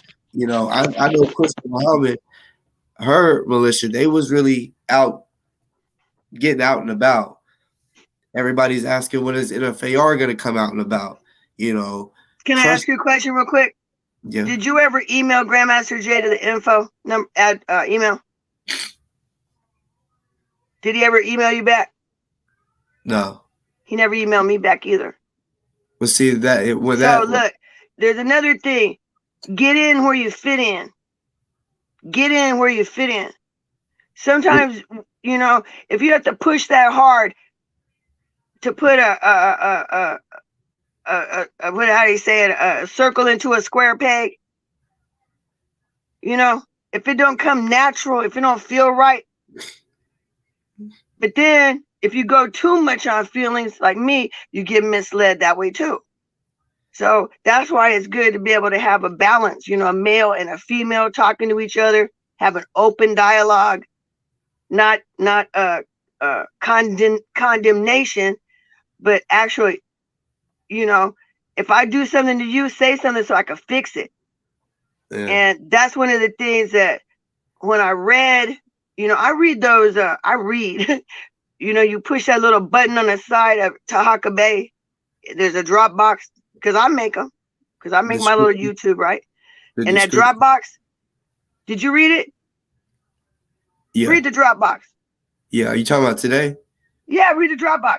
Yeah, I did. Yeah, And the he was Dropbox said it was going to be 2 comrades that he was going to be trying to squash the beef with. something like that, right? Yeah, Not that I'm going to have somebody come and and sideswipe you. You were already hesitant about giving back money on a donation. And I thought that was foul of him to even talk to you about your pocket. Your pocket. This lady gave you $200. You said, I'm going to pay you back. And you paid her back, which you said you were going to pay her. You kept your word. And then she donated the rest. And then she wanted it back. Well, what if I want my stuff back right now? Who do I talk to? Yeah. You think any other YouTuber that I gave money to is going to give me any of that cash out back? And if you do think so, maybe I should try. But see, I'm not that dirty. I wouldn't want it back. If I gave it from my heart, why am I trying to get it back? Yeah. So yeah, exactly. But you at least had enough respect for women. I gotta say that, respect for a Black woman, that you were willing to talk to her until she went sideways on you again, right? Right. So that's not you, that's her. But a second ago, you said that I get an email back, like, because I just seen Jay said it, and I was gonna say it, but I was gonna let you finish what you were saying. But not getting the email back was actually good. That meant that, because you do the, because he said it on his morning. Oh yeah, that's right. If you don't get one, you're in. Yeah, and so. Yeah, but did you write about anything else beside that specific thing and still didn't get nothing back? I did. No, see, I write emails, so I made approaches. Did you hear me play the flute on my channel? I haven't watched that yet. Okay, I did too. I did a little short. I was messing around last night. I was mad and couldn't sleep. So I did 2 little videos with me playing the flute, messing around. I just got my horn, right? I could teach flute. They said, whatever you can do. So I thought, well, if they have like someplace and we end up going to a certain property, they said they'll have, doctors and everybody will have, just do what you do. And just like how I make that jewelry, I could teach jewelry. I could teach music, reading it, playing it. I have things I could give to people that want it, but I'm not forcing it down anybody's throat. I want to do something for you real quick, because I've seen some people who was like, asking about your jewelry. So, everything's one of a kind. See? So I'm gonna play the video of you playing your flute, but I also want to show your Now you're gonna embarrass me. If you don't I'm afraid to see people's response. But y'all, this right here, y'all go subscribe. Y'all go, do everything. Oh, look, 77. That's a good number. Yes, it is. That's my favorite number. I swear. That's why, yeah. So you want me to play it? Yeah, go ahead. What the heck? All right, I did it for my grandkids. I figured this channel might be there after I die. I call it come and go with me. Come on over to my channel so I can teach you what I know before I go. And that means before I die, because I don't think I got that much more time. Go ahead. I don't like you saying that. I'm sharing it. That. I said I don't like people saying that. Hey, y'all. It's the Cali Griot. I don't know how this is going to turn out. I don't play very often because I have really bad arthritis. I don't practice. I'm just going to blow for you.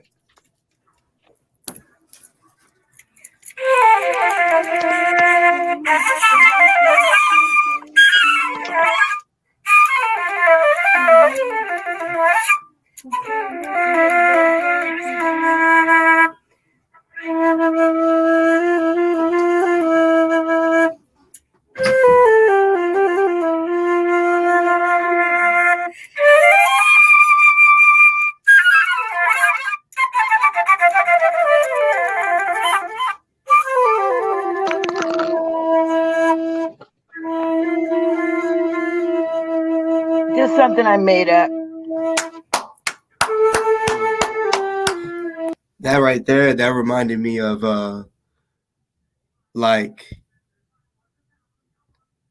there's another one.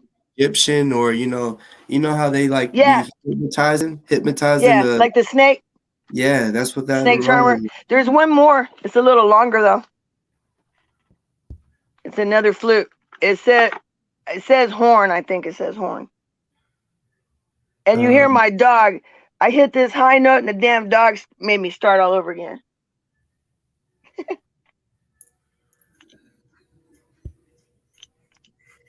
I feel better now that I got that off my chest. Thanks, man. For sure. Out.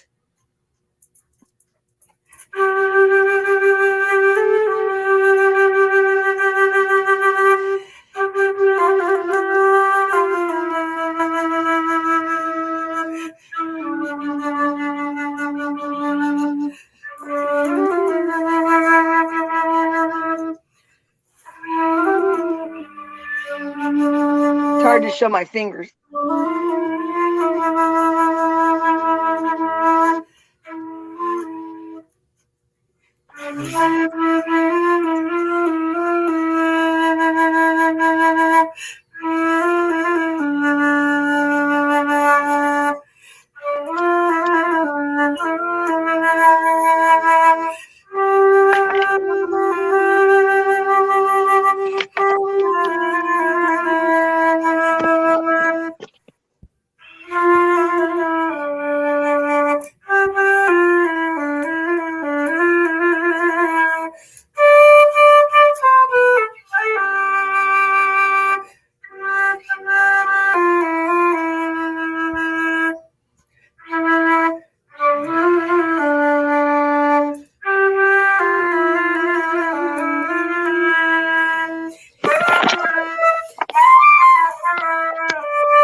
You're a dog. Get out. You got some wind. My dog. I can lock him in the room later. He's whining now. I don't like that flute.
That's it, y'all. Cali Grill with the horn tonight. And my doggy howling. So I gotta ask, was that a song or was that freestyle? That was freestyle and a little bit of a song. Oh, okay. Yeah, the song is called Mama Muso by Sona Jabarte. So it was like I was doing a solo, like if I was playing for her band. I was listening to it in my ear. I had my earbuds in. I was playing by ear.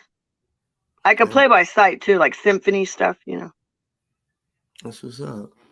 I was number 4 symphony classical in the nation when I was in high school. I believe it. You're good. Thank you. Like I But said, the arthritis messed me up. I can't practice. Like I used to practice like 2 hours in the morning before school, at lunchtime in the sound room, and then after school another hour, do my homework, and then my dad, I told you, was a gardener. Well, he went to bed early, so I used to have to go in the bathroom and just finger it and just blow but not make no noise. Yeah, I feel you. Yeah. So 6 hours a day. Man. Yeah, Minister Farrakhan's really good too. He plays the same kind of music. Have you heard him? No, I didn't. He plays the violin. He did an excellent symphonic piece on the violin. Excellent. He did it by memory. It's a Jewish composer, and you know how they call him anti-Semite all the time. Well, his actual violin teacher was Jewish, as well as the composer. So he's like, and I think, if I'm not mistaken, one of his violin teachers was gay too. So he's like, I'm not an anti-Semite, and I'm not I don't hate gay people. So. And Honcho, she already knows about all the oils you can think of for pain. Who's that? Head Honcho tried to say peppermint oil will help with your arthritis, and I told him she already knows about all that. Take in my room. Callie, you got 88 subs now. Huh? You got 88 subs, they said. See? This is where I work. You got 89. That's my work spot. That's what's up. And then this is the finished product. I'll show you what the finished product looks like. And thank y'all for going and subscribe to her too. Can you see? Yeah, this one has that one's my pain. All of them are. This one is, you can tell it's green. Which one is it? Can you see it? Yeah. Oh, damn. Yeah, I'm an apothecary. How much is it? $60 for 4 ounces for the pain one, and then like the regular blends are $20 for 4 ounces. For shea, coconut, and olive oil blends. Oh, okay. I thought that was flour for a second. And then if I have an essential oil in it, goes up. But the one that's what I use for pain, yeah. I haven't really been selling. There's nothing that's, I'm not on the market or anything, So I just make up all these big old batches of stuff, and I've been pretty much the main one using them. I'm going to show you. Oh, I'm looking for my house shoes. I don't see them. Oh, here they are. It's cold over here. I'm about to go ahead and get me a P.O. box. Where's my cane at? I'm going to start getting some stuff from you. Yeah, I'm on a cane and a walker and all that jazz. Yep. But I have I make this bomb sugar scrub too. And it's made out of vegetable glycerin and brown sugar. The crystals, like the watch you made, so crystals, do you go buy those or do you go find them? Oh, I buy them. I have to buy those like at Michael's and stuff. Okay. See? That's the brown sugar scrub. I got it. I'm making it big old batches. And then I keep it in the refrigerator.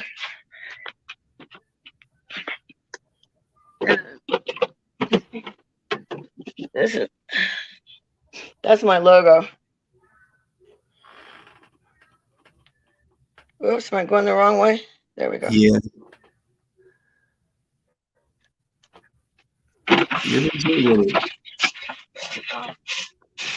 And then for your skin, black soap.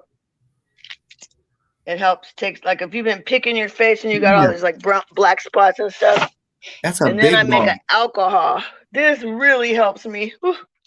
I can't sell that though. That's private reserve. But it's an old Indian recipe. I was given an honorary title of as a wise woman by the Comanche tribe out here from my house where I live, so the medicine men, they use all type of natural herbs and things like that, And I have this, let me show you my lavender. I gotta make the bundles. Get ready to finish making these. I haven't even started. I harvested it, see? And you know, like those smudge sticks? Smudge You stick. ever use smudge sticks, those sage smudge sticks? Huh? I don't know. Even like for spiritual, some people call it for cleansing. Oh yeah, I and know. things like that. I didn't know you call it spludge. Yeah, I know. That place where I was at, where I was digging, that place for sure. Hey, I mean, That's a smudge stick. This place is known for crystals and all that type of stuff, like and hot springs. Like literally they got springs, like, you can sit in and it's supposed to cure you. That's real lavender. Oh, yeah. You can drink it as in a tea. It's for calming.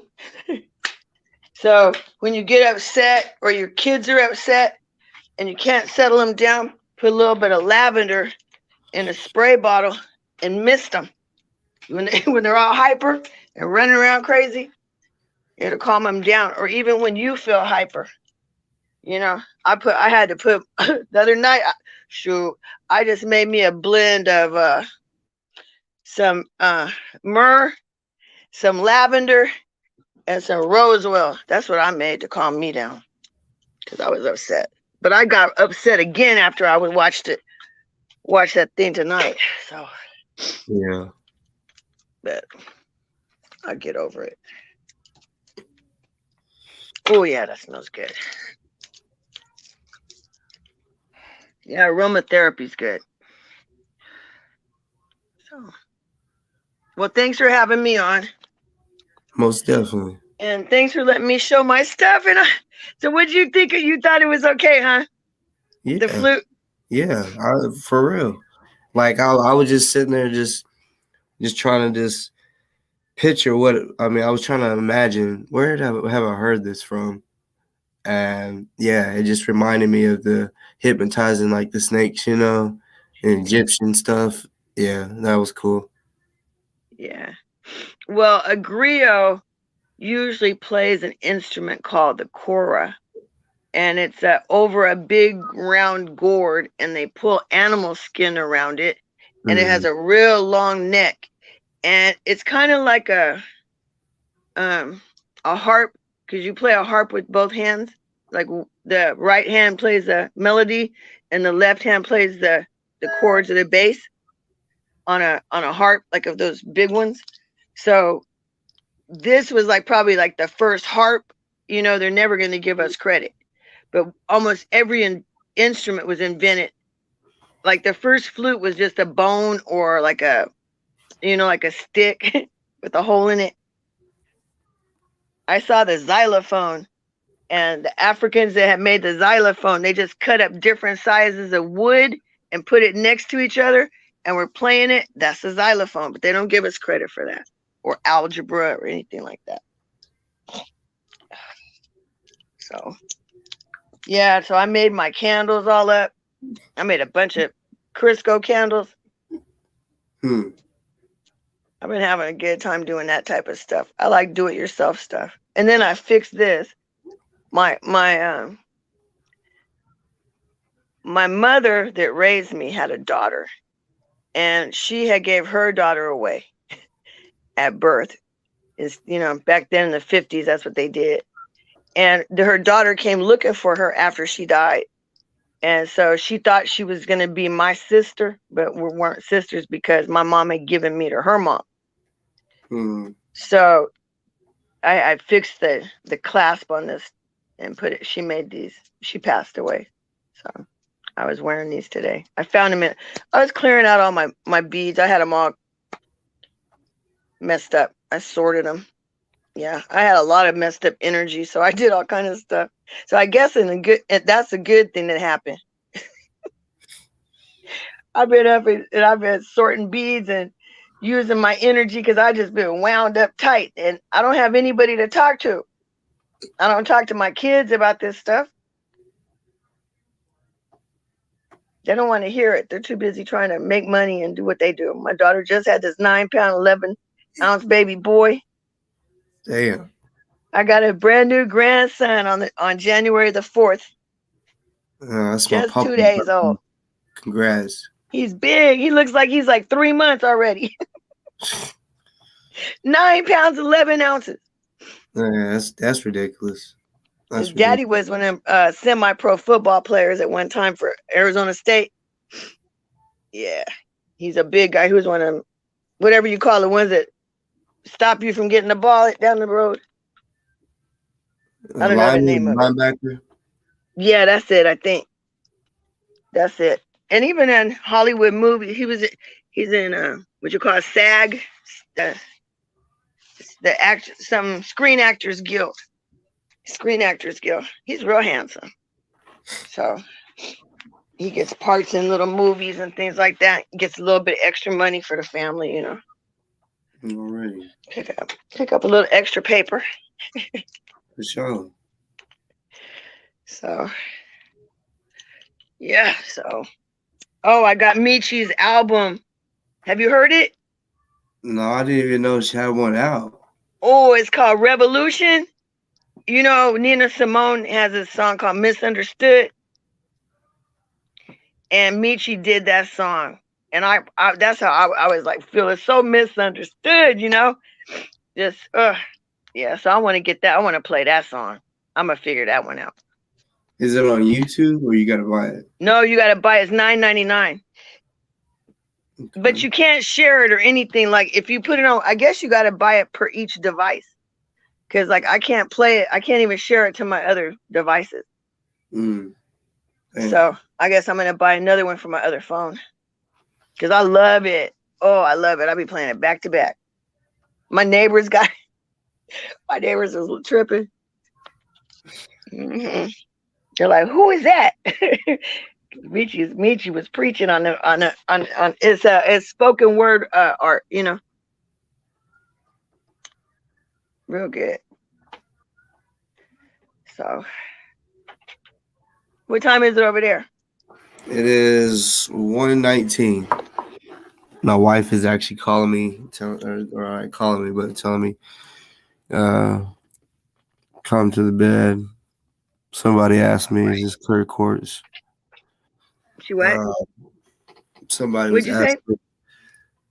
Somebody in the chat asked me if this was clear quartz around my neck or. Yeah. Don't you have a cloudy quartz? The Unk? I'm all about protection, and you know. Isn't that a cloudy Unk? Cloudy quartz? The white one? Hold up. This one right here. Yeah. I saw you with the cloudy quartz. Yeah, this one right here. No, I'm talking about your Unk. That's the same kind that's in my watch. Oh, the Unk is actually bone. Oh, is it? Yeah. It's made out of bone. You should see the Unk I made. I made it red, black, and green. And I made it out of copper. Oh, it's cool. Bad. I got photos of it, but it's gone. It's in Buffalo, New York now. Huh. And I made on my page at the top, that's an African mask. It's an abstract. And I used like an emerald for the eye. It's just got one eye in it. You know, like where your eye would be. So when you look at that banner on my channel, that's actually some of the jewelry I did. It was pretty big. It was like 4 inches, maybe 6 inches by. It was about the size of a cell phone. It was big. I'm It was hoping for a when man. I'm hoping when I bust this rock, I still haven't done it. Been procrastinating. I hope I find some. Well, I'm gonna have to, I got to get an ice pick so I can chisel it because I don't want to break the crystal, but I can see some shit in there. You know what I'm saying? Like I see like how this is. It just looks like glass. You know what I'm saying? I can What do see you some see like? glass in there. What do you see like an insect or something like Jurassic Park or something? Yeah, hey man, like the stores, cause like in Arkansas, right? They got me in it's called the natural state. We got diamonds, crystals, so that's where that's all I know is that type of shit. My So brother's living in Arkansas, right? And I told him what you said, and he told me he had already been out to them hot springs, and he's already yeah, see, yeah, he's been you in the already know. stores and everything. I'm trying to tell him what you told me. He already was on it. Yeah, see, he knows what's up. Them stores are fucking cool. Like when you were saying about the spiders or whatever, like Jurassic Park, they got all that shit for real. They have amber. Amber, amber is like frankincense and myrrh. It's a Yeah. sap out of the tree. Well, amber is ancient, like petrified sap. That's what amber, amber stone is. It's petrified sap. Hmm. And that's why it can have a bug in it, because the bugs were eating the sap. Ooh, That's where the whole idea of Jurassic Park came from. that's crazy. But they're actually unleashing a lot of different biotoxins from the permafrost, like in Russia, the ancient permafrost is melting. They found like a dog or something with the full fur, totally 100% intact. Did you see it? Yeah, I've heard about that shit. Like, yeah, I mean, like the glaciers and shit, they got animals in there that are frozen and will literally be intact and diseases. Yeah, on my channel, I put a lot of different stuff like oceans, planets, and stuff like my grandson likes dinosaurs. I was going to put dinosaurs, but I only put a few of them in there. He likes some dinosaurs. So he's 8. So I put stuff I thought would interest him and encourage people to go to, classes with science. Did you know that you can go to a university for free? Right now, you could, if you wanted to go to any class, you could go walk in there and go for free.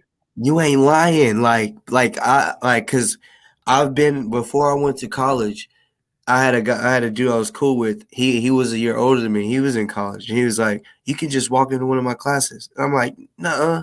He's like, "Yeah, put this backpack on." And I put it on, and I just went into a what do they call it? Shit, basically, Lecture hall. lecture. Yes, lecture. So yeah, I just walked in. I'm just sitting there, and you're right. You really can. You don't gotta. I mean, yeah. I mean, totally different. I mean, something totally different, but the same. You literally, when school's gonna start, you get a schedule, a catalog at a classes, and whatever you're interested. Let's say it's auto mechanics. Usually, if it has tools, they don't have that much room. But if it's a lecture class and like a lecture class, history, stuff like that, I don't know, those kind of classes, you Huge. go to the first day, and you go early, and you go up to the professor and you ask him if I can be a sit-in. I don't want credit. I'm not looking for a grade or anything, but I'll participate. I'll turn in papers and things like that. And you're a full participant, but you don't get you don't get a degree. That's what Steve Jobs was doing. So you can do that in a university? As long as the professor allows you in the class. Okay. And a lot of times, let's say the class is full, you say, okay, can I wait at least until maybe 2 weeks? Because see, like, there's a point that the students have to drop official. If they decide that they're in a class that is in over their head, they'll drop it. Or maybe they got too many classes, they'll drop classes by a certain deadline. So that's usually when you're in for sure, is when they've already dropped and they've weeded out who's really going to be there and who's not. And if you've been there from the first day, you're set. If you can just hang in there, even if they tell you it's full, just sit there for the whole time. You say, well, I don't mind. Just can I take my chance? Can I have a seat? And they'll say, yeah, go ahead. So, yeah, the times I walked in there, it was so many people in there. Like, I don't even know if the professor even realized all the students in there, because it wasn't like, I mean, literally after he got done lecturing, everybody got up and we left. It wasn't like we had to go turn something in, you know? So, yeah. They don't mind. I mean, a professor likes to share knowledge. So if they see you bring a friend, they don't care. As long as you're not disruptive, they don't care. Exactly. The only time is the problem is if if you're taking jewelry or something like that, and you need a certain desk to sit in, like you need a torch, and there's only so many torches, or if it's a science class and there's only so many burners, gas outlets, then they're kind of slow to say, yeah, you can come into a lab class or something like that. But even then, if you wait them out, somebody will drop and you'll be in. Just got to be patient. It's worth it. All the money I see people spend for school. Yeah. And a lot of women don't finish because they end up pregnant and trying to start their family. Mm-hmm. I know I ended up pregnant my third year.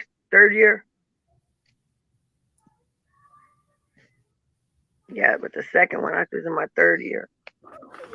Did you get a scholarship? Huh? No, my dad paid for it. He said he walked around the earth twice pushing a lawnmower. Wow. My dad was too proud to take. He considered that a handout. My dad wouldn't even let me apply for that. See, what's crazy is, this is what's crazy. My homie, well, I mean, it was right after we graduated. He had already applied. He asked me, have you applied? And I was like, no. And he was like, what? And I was like, I think I might just wait a year. He's like, no. He's like, if you wait a year, then you're not going to want to do it next year. You're going to say the same thing. And he literally applied for me, right? So I had to show up, and I had basically had to take this little test. And I took the test, and it wasn't like I scored high. It's called a placement test. That I scored good enough to where everything was paid for, pretty much a scholarship. It was paid for, and maybe it was something else. It blew my mind. I was like, oh shit, because I was wondering, because I was wanting a basketball scholarship, Speaking of careers and stuff, yeah, if anybody is interested, it's just Callie Griot at Yahoo. Hit me up. Because I like to do stuff for someone. Like, if you want a certain thing, like, when's your birthday? You know your sign? The corny question, what's your sign? Virgo. I'm good with Virgos. I'm a Sag. I get along good with the two L's. Wait. Virgo, no. Leo, Libra, Aries, and Aquarius. Virgo. Virgo is under Venus. That's a highly sexualized sign. No. Yeah, Virgo. That's that. Yeah. Anyway, so let's say that if I look at Virgo, there's a certain stone, and it won't just be your birthstone. There's other stones too. And you can look, if you put like the spiritual definition of a number, or like your birth date or your spiritual definition of a color or stuff like that, you pick, if you want protection, you pick certain things like that to use. Like my protection is a turtle. It's in, did you see it in the watch? No. Yeah, mine is a turtle. That's my protection sign. Wait. Oh, I have a hard time with this thing. Can you see the turtle? Silver?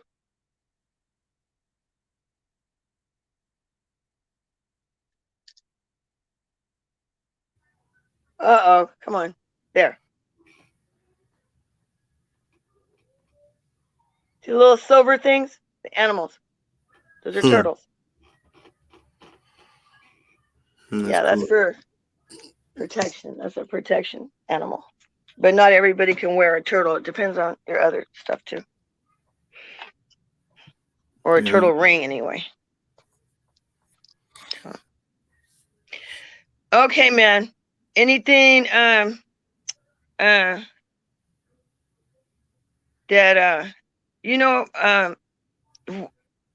I bet you a lot of people would enjoy knowing about actually your food and your exercise routine.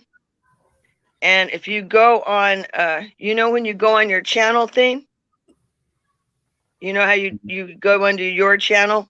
Yeah. Go into your channel, and in the center button, there's a plus sign. You hit that, and it takes you to the shorts. Yeah. And it'll say 15. And you hit it again, and it'll go to 60. Yeah. And you can set your camera up and do some something in 60 seconds. Or longer if you get a tripod. Trust me, I've been thinking about doing it, for real. And you could even do what you call those paid things where you go off of YouTube and Patreon. You could do Patreon class. I was thinking about doing that for a flute for a while, but I just don't have enough energy in me. I can barely update these breaking news and stuff every day and put something on the channel. People don't realize how hard it is. It's really quite consuming to try to put out information daily like I'm doing. I'm doing it daily. So. But I saw you. I was doing something all consumed with what I was doing, and I had turned off the TV and put music on. Maybe I was playing, and I came back, and you were still on. And I looked up there. I said, "He's been on this. This nigga been on here for 7 hours. What in the hell is he?" And I said, "Oh shit, he's still talking." No, I'm gonna tell you like they told Trump. You know, they released the emails from Sean Hannity.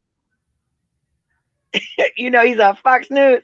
He was in the background. They was trying to get the president out on the 25th Amendment. In other words, the loco. They was trying in the background. They was trying to get him out of office, right? Oh my goodness! But Sean Hannity told him, "You tell the president, don't talk about the election. Don't bring it up. It'll be the detriment of don't say anything else." And of course he goes right back out and starts talking about the election again. So don't be like him, okay? Don't go right back to that. Mm-hmm. You know, you got a lot of other stories and things to talk about, you know? Yeah, I feel you. You ever use that Zen music when you use your karate? That 430 and 432 different energies? I don't, but they do at the dojo. Should do it at home. Just let it play, depending on what it is you want. Each frequency is different. Why don't you teach about that? If you know about it, teach about the frequencies. All the time that you spend up here, you could be teaching about so much stuff. Just share about it. You don't call it teaching. but your stories about it. Or maybe go record what they got at the dojo and try to find it on YouTube and see what they got. And share that kind of stuff. I'd like to know. I'd like to know more about the mental discipline, because like I said, that flute, it takes a mental and also muscle memory, like you do. You have muscle memory. You built a hell of muscle memory. And, so people don't even know about muscle memory. All that would be interesting to talk about. Got you. Yeah. Or put on, hey, what's that, the black karate guy from the 60s, James John, I'm not good. He was like way before Bruce Lee. He was in the B movies. A black actor that did karate. Was he the very tall? first karate movies. Like tall and skinny? Yeah. With the afro? Yeah. See, get some of his movies and play and tell us what he's doing. Put one of the movies on and let's watch it right now. I would love you to tell me what the hell's going on. And they're free on YouTube. I ain't gonna lie, I'll watch it on my big TV and you can do responses. That would be fun. If you don't want to do it tonight, do it sometime. Because it's about fighting, and that's really what you wanted to talk about. So talk about it in another way. Yeah. And get that energy out in a positive, good way. Can I tell you a secret? Yeah. Sometimes I start my day over in the middle of the day. If I'm having a shitty day, I go make a pot of coffee, I go take a bath, and I pretend like I'm starting this bitch all over again. And I try to change my mood, change my direction, change my energy, change my breathing. Yeah, more control. More control, brother. You got it. If you've been doing the martial arts, use it in the rest of your life. Right. Okay? Peace out from the old lady. Let me teach you what I know before I go. All right. Love you, girl. Love you back, boy.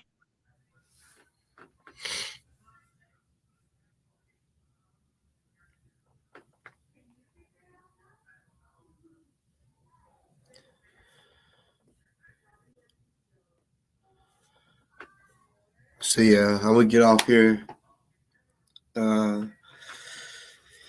So before I do go, I guess I'll say a couple more things. Y'all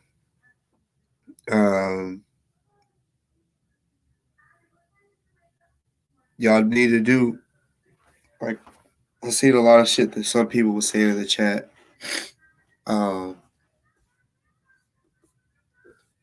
That's it. Look,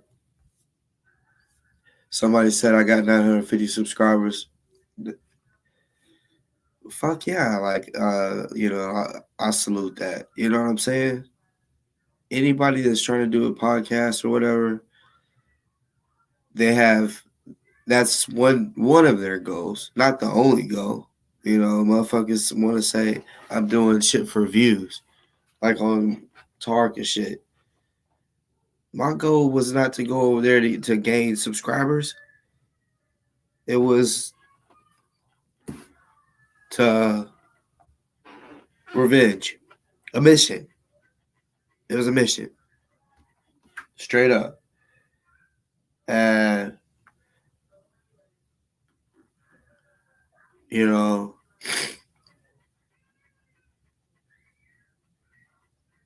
over here on this show, it is my show, but my subscribers and viewers make my show. Like, if it wasn't for viewers and shit like that, I wouldn't have a show. So when a motherfucker says you only do it for you're just wanting views. No, I'm not just wanting views, but at the same time, if I'm going to come on here and speak and do whatever, yeah, I do want people to watch it. Because, I mean, I could go in the bathroom, look in the mirror, and talk to my damn self. I'm not saying that's what I do. That's some people do that, but if I didn't want, that's the point. Like if I'm gonna come on here and speak, yes, I want people to see it and view it. Honestly, there's 47 people on here. I think the max today got like 80 something, whatever. Okay, so boom. 47 people on here, 46. I'm cool with that. You know what I'm saying? And, I had some hater, Dolores, I'll put a name on it, fuck you.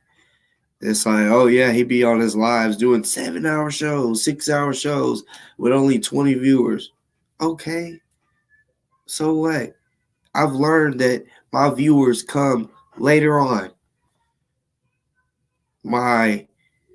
In my opinion, the people that really enjoy my show, trust and believe I know who is here every fucking live. There might be, like, there's 46 people on here right now. 10 or less in the chat. That's how it usually is. So in a way, like, there's certain moderators, somebody might say, that's odd. Why do they have this person as a moderator? Right? Because every fucking live I do, this particular, and I'm not going to say names, there's certain people that every live that I do, they're there. And I fucking salute that. And I let them be a moderator because it's like, well, you're there, so you deserve to be a moderator. Like, you're here all the time. You know what I'm saying? Like, I respect that. Like, and not only there, they actually, like, comment. You know what I'm saying? There's a lot of people that watch the show that don't comment.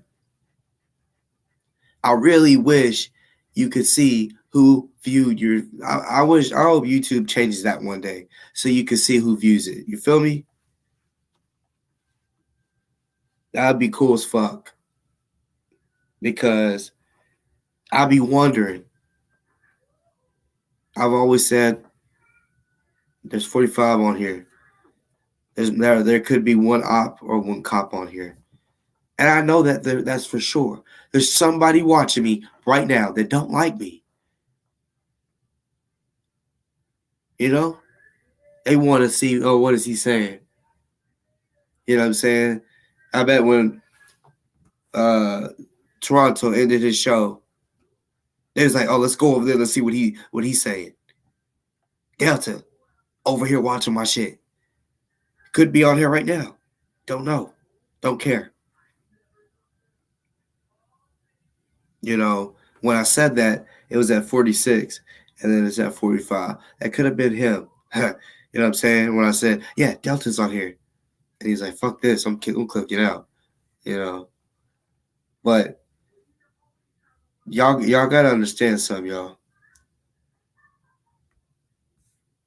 I'm working on my anger. I've always had anger issues. You know what I'm saying?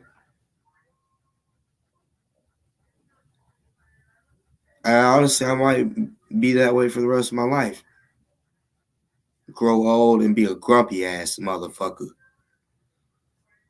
But look, whenever I'm in my moods, and I already know the trolls are gonna be trolls, but even people that support me, don't come over here trying to tell me what the fuck to do. Oh, you need to do this, you need to do that. You know what I'm saying? And no disrespect towards Callie when I say this, but when she was, upset, and I think I think she just thought I wasn't trying to, like, she was wanting me to give her information to Delta, as she said. I did. I said that. But Delta got me, I found out after trying to call him, right? He got my phone number blocked. And I know because it goes straight to voicemail when I call my phone, but when I call on another phone, it rings. So he has me fucking blocked. So that could be why he didn't get her information. I don't know. But the people in the chats, saying, because you gotta understand, I came onto my show, a little pissed off because they got over there. They had me fucked up. That's why I left. I was like, y'all, no, you got me muted. The show did not go how you said it was gonna go. You talking about you're trying to. I mean, he literally said that he was gonna fucking end, or me and Dolores was gonna try to squash this shit. He said in his description he was gonna try to get me in, the little fake fucking almost Kendrick ass dude. I mean, like, for real, like, I honestly feel like he's trying to get me in trouble with the law. You feel me? Seriously. He's me saying that I don't know if it's because I said he's a felon. I don't know. But what I know is me exposing everything that I said about Delta. He's going around to everybody and he's going to get into the ear and maybe talk good or whatever. Everybody is like Callie says, salute to Delta has spoken with me. Everybody is their own person. They can choose who they fuck with, But like I said, when I have a problem with somebody, I'm not going to be petty and be like, oh, I'm going to just make up some shit to make them look bad. No, I'm coming with real facts because the truth hurts, right? The truth hurts. So that's how I've always been. I'm like, I'm going to tell the truth on these bitch niggas, And yeah, all the felons I know, same thing. But, let's be real now. That's street shit. That is street shit. Militia shit, that is not street shit. It's not a gang. It's militia life. And he's trying to tell motherfuckers, oh, I'm the general. I'm leading this. I'm leading that. Even if he really did have a militia, he could get everybody in that bitch in trouble because, again, he can get himself in so much trouble. You know what I'm saying? Doing stupid shit like that. He should have knew better. When you're doing revolutionary shit, right? The feds are watching. You feel me? They're fucking watching. He knows that. He's talking about they put him on some type of list or whatever. Okay, then why would you take your ass out there with a gun?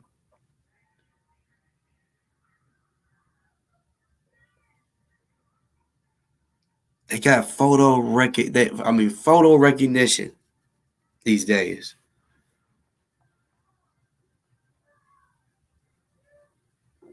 So, yeah, when I speak on what I said, this motherfucker is trying to tell the world, and I'm assuming the cops, because his little girlfriend wanted to say, how about you show the proof of the people you've killed? And then in the same comment, put the cop emojis, 2 cop emojis. Sounds to me like they're trying to get me put in jail. Sounds like they want me to go to jail for murder. How the fuck you gonna come on here talking about? And he made a fucking video talking about Boss Talk the shooter, right?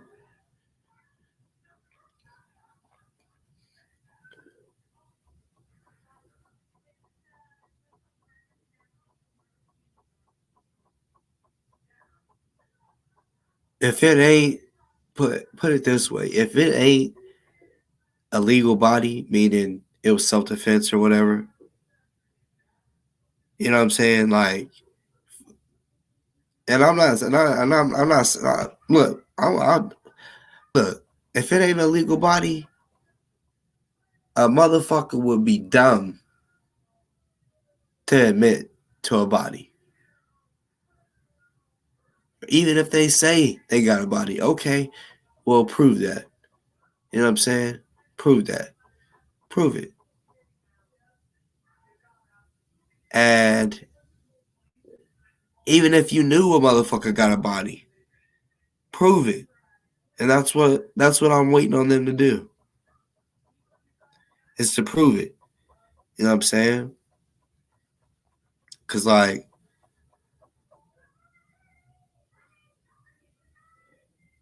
yeah, that's some old lame shit. Some lame shit. Cause I ain't trying to get him in trouble. I didn't call the cops when he threatened my family. I didn't call, you know. But he trying to like act like he's trying to get the cops involved, saying that I'm a killer, right? Listen to how he talks. Me? Y'all don't hear me out here talking about, I mean, I might say some crazy shit, but y'all have heard Delta talk? That nigga talks like reckless, I guess you could say. Real reckless. You feel me? But then he want to go talking about, and he's scared, is what it is. He's scared of me. Motherfucker might be like, I mean, honestly, a person, I don't care if a person agrees with that or not. Thinking, oh, Delta is just a heart. He talks good. He can talk tough good.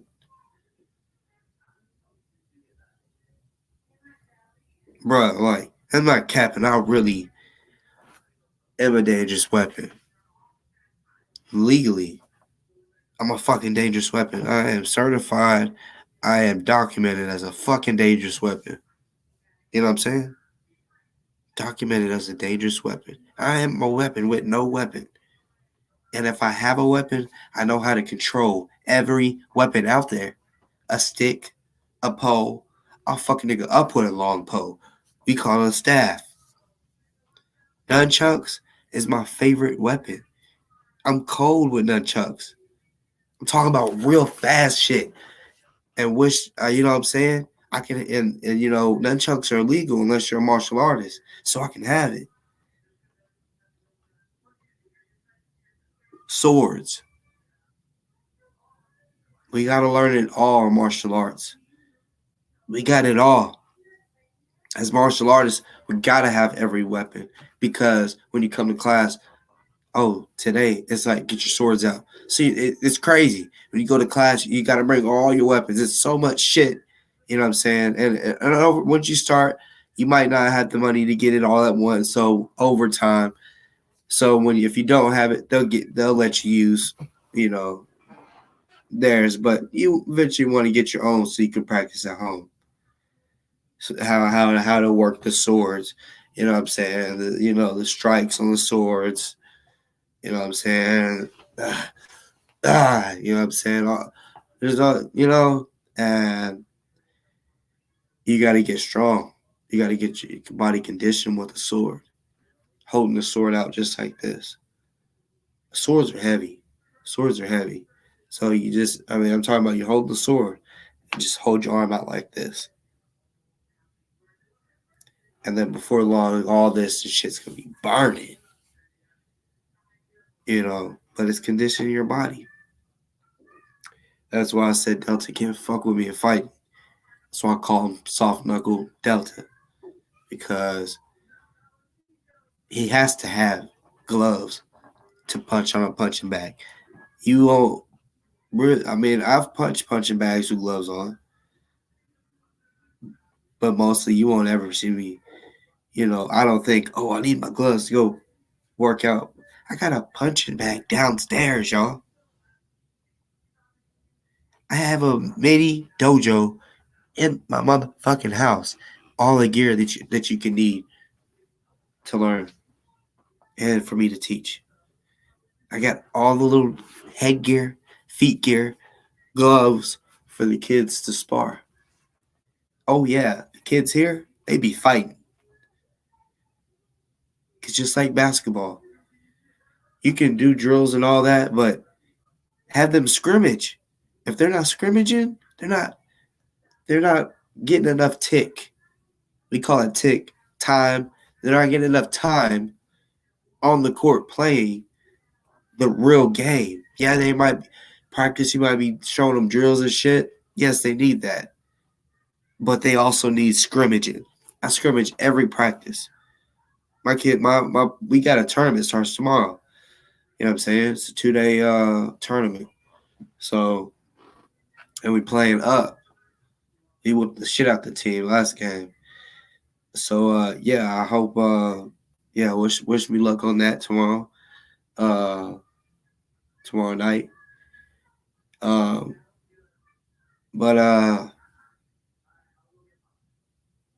yeah, like Callie said, which I've been procrastinating. I've been wanting to do little short videos and teach y'all some shit. You know what I'm saying?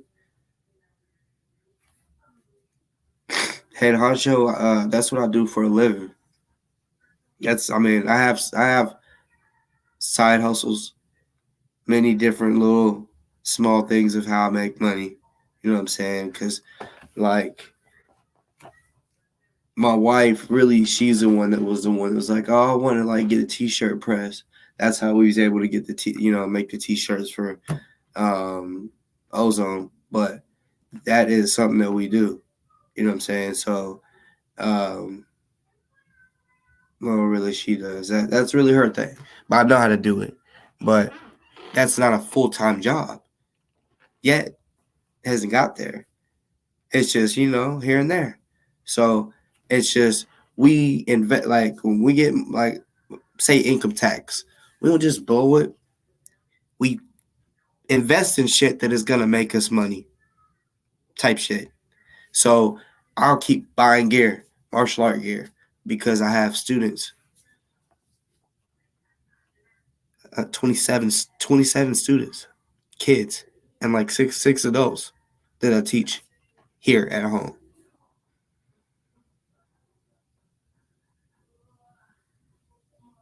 That right there is enough money that I make coming in for a full-time job. That's why I say that's what I do for a living, because that right there is a steady. Everything else, it I definitely have some income coming in, but that shit is super steady. Because yeah, and see this, and anybody can do this. It all started when my daughter was 3 years old, and she was the youngest one in the dojo. It was cool, Everybody just was like, "Oh my god, she's so cute." Youngest one in the dojo, and she's doing the nunchucks, and we were teaching her at home. You know what I'm saying? Teaching her, just to spin it, just basic shit, and like before you know it, like she can kick high, she can do the splits, so she can get high. Well, she can kick higher than me, but she can raise her leg up higher than me. She can't kick higher than me because I can kick something like I can kick up here and she'd kick down here because she's shorter. So, you know what I'm saying? But she can raise her leg all the way up like this. All the way up. Like her leg would be up like this. You feel me? And be looking like this with her leg up in the air, And they're like, how do you get, there's other kids, they're good. They're semi-good because they have been doing it for years. But my daughter, the first year she was doing it, they're like, what are y'all doing? And plus, me and my wife, the brain surgery really did affect her. Before then, my wife, yeah, she is a real martial artist too. You know what I'm saying? But the brain surgery affected her. They don't even want her doing martial arts. They don't want her to get hit in the head. She can still do it, but she's like, because she did it her whole life. since she was 3. So she looks at it like it's not the same. So she still knows it all. You know what I'm saying? Still stuff that she teaches me, you know. But she got up to 3rd degree. Um, yeah, we're a martial art family. And I'm so fucking excited, y'all. You have no idea how excited I am about 2022. My son has been a fighter since he came out the womb. And I'm not even joking. I'm talking about like since he was 1, he's been beating up 6-year-olds, like making them cry. You know what I'm saying? Like he's a fighter. You know? Like my daughter, like she can fight a little bit, you know what I'm saying? She's nowhere near as aggressive as him. And next month he'll really get to start in March because he turns 3 February 28th. And y'all, you once you're 3 years old, you get to start martial arts. So I'm so excited. I mean, we already fight here. Like, so pretty much when he starts, he's gonna already be up in there ready to rumble. You feel me? I'm so excited. You don't even understand. Because now it'll be the whole family going. Because when we go to the dojo, he has to sit over on the side.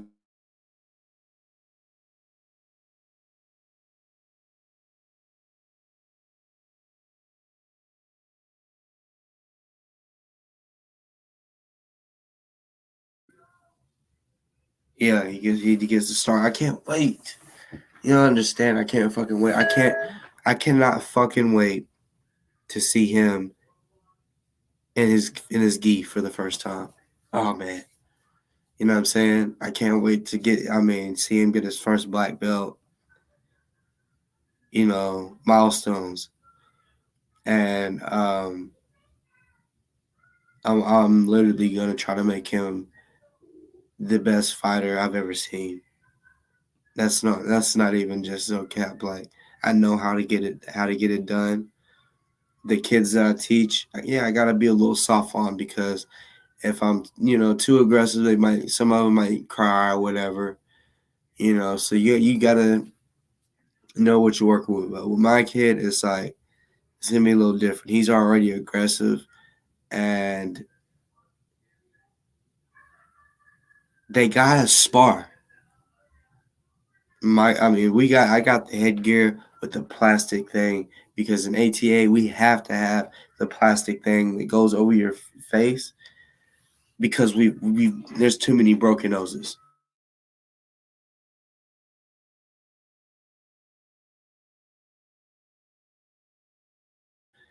Um, straight up, like in ATA, American Taekwondo, you're really not supposed to punch into the head. You can punch in the body, but you can kick to the head. That's what I understand. You can kick in the head because the kick is going to be so much more powerful. But you can't punch. But here, I don't just teach Taekwondo. I teach you how to fuck someone up. You know what I'm saying? So yeah, you can throw that jab, hit someone in the face because it's not gonna break their fucking nose because you got that plastic thing, but your head's still gonna rock back. So learn how to block that shit. Whatever you need to do. Yeah, he's definitely gonna be a head start. Preschool, shit, yeah, man, it's gonna be so nice. I'm one of those dads. Like, yeah, I'm taking my time. I don't want to say, oh, I'm ready to send them off now because, once they're there, that baby stage, you'll never get that back. So I definitely am still enjoying this baby stage. But, I remember with my daughter, I was so excited. I was like, I can't wait to teach her martial arts. I can't wait to teach her basketball. all that. And now I'm there, and it's like, it's cool. Like how I started with my daughter with fighting, what I would do is I'll take her hand, right? She was like 2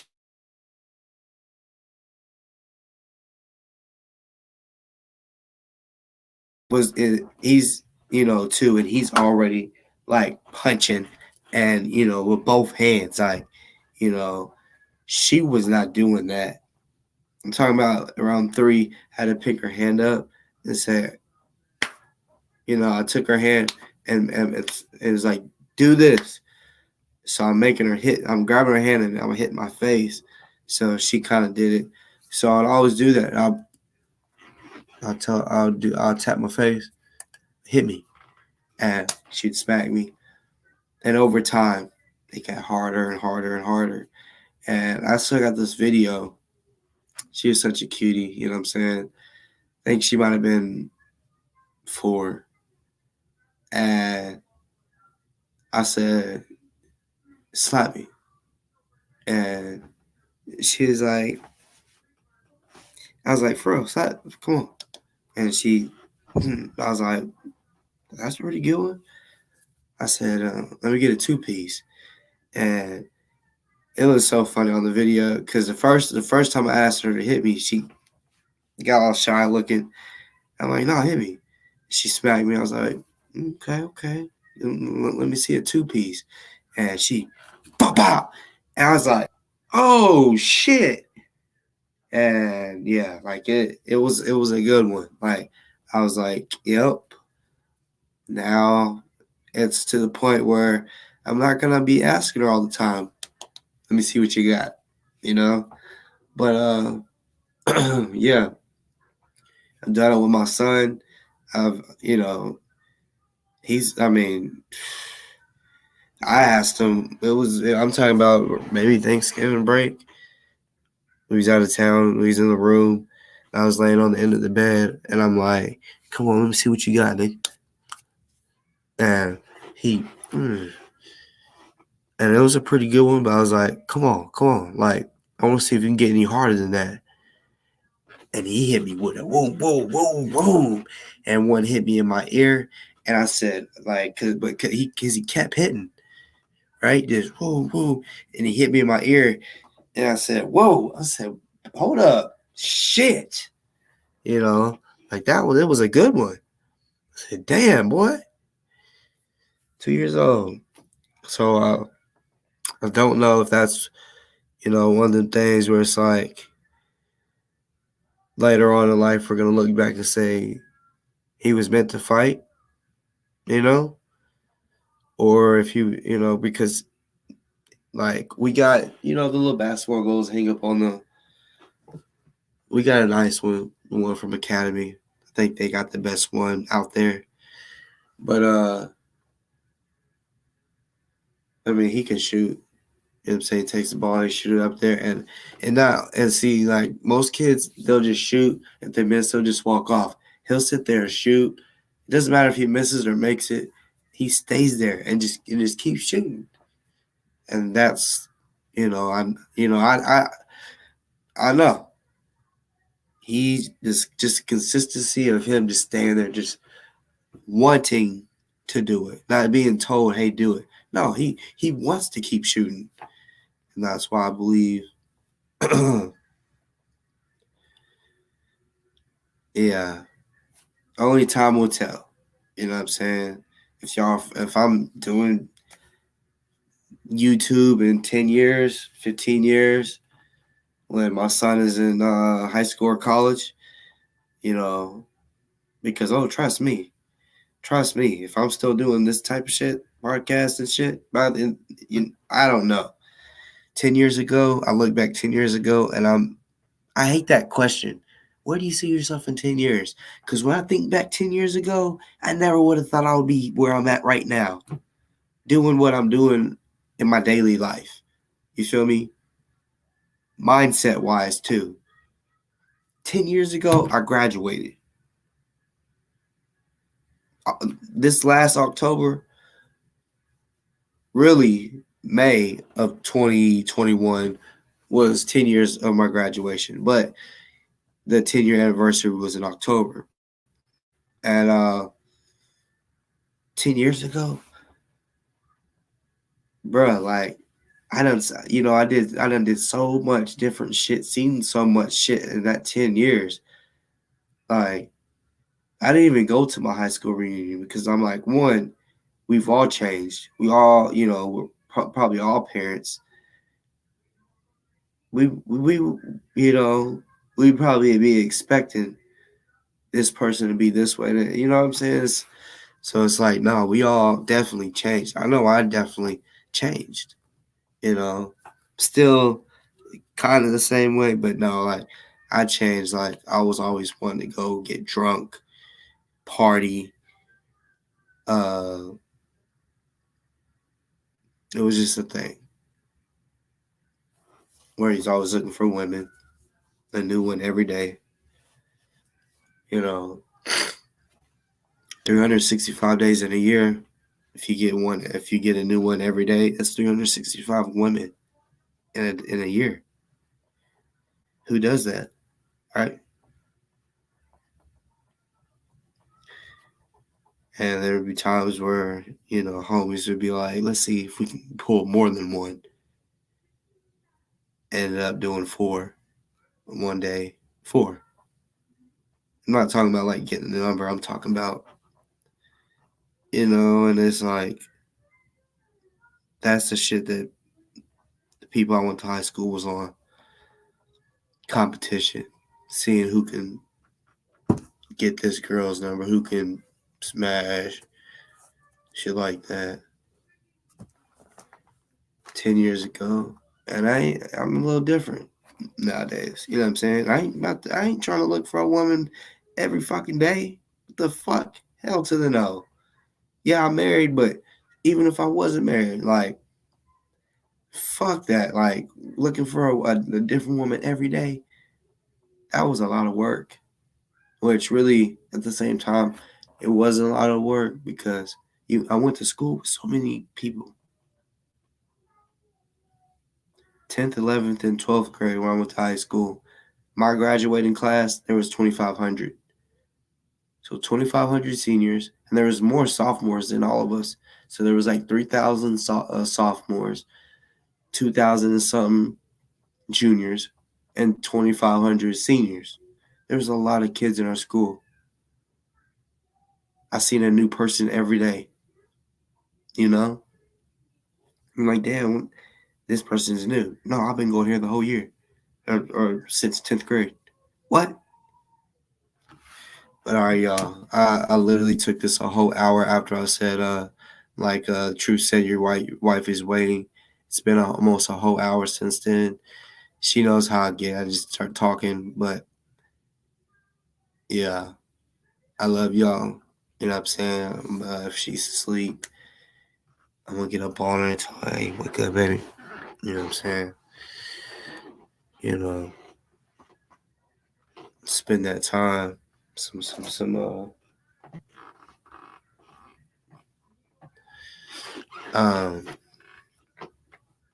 But yeah, I love y'all. Appreciate it. You know what I'm saying? I hope everybody shows up. Last game, I have 6 players. Our last game, 4 of them showed up. But luckily, the other team, only 4 of their players showed up. So it was a 4-on-4 full court game. And, when you have, even if 5 players show up, they have to play the whole game. No subs. So, I try to look out for them like, hey, y'all good? Y'all good? If y'all need water, I got sign language that we do. And, you can only call timeout when you have the ball. So I'll call timeout if I need to get them water. But truth, now that I think about it, I don't think, I think I might have had COVID in a sense or something like it because literally 2 people in my house have COVID right now. Well, I don't know if it's gone, but how the test, Takes a little bit to come back. Well, I got woke up this morning. This was crazy. I got woke up. Your son got COVID. What? The fuck? What? He got COVID-19? Or one of them? I'm like, you don't know which one? No, they just said that, I mean, he tested positive. I was like, and when she's saying this motherfucker's like this close to my face. And he has his hands on my face like this. And he's real close to my face. I said, love you too, but bruh, back up. Holy shit. Right up like here. Like, I'm like, oh, hell no. You know what I'm saying? So, I mean, it could have been that. My fault. Y'all heard it. Honestly, I wasn't even gonna do a show because my voice was all crazy. I'm like, fuck it. I'll let the people see me how my best and my worst. But yeah, I love y'all. I'm getting up off here. Hey, I'm sure I'll still be talking my shit soon. I know a lot of people saying I should drop it, but it is what it is. Tarka, let's see what your mission tonight was to do. You know what I'm saying? You was like trying to backfire and expose me. You know what I'm saying? When it did, all it did was just fuck your show up because bro, you fucking clickbaited.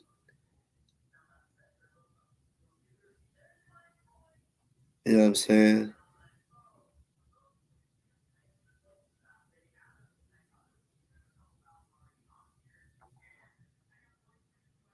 Yeah, oils, yeah, for sure. But shit.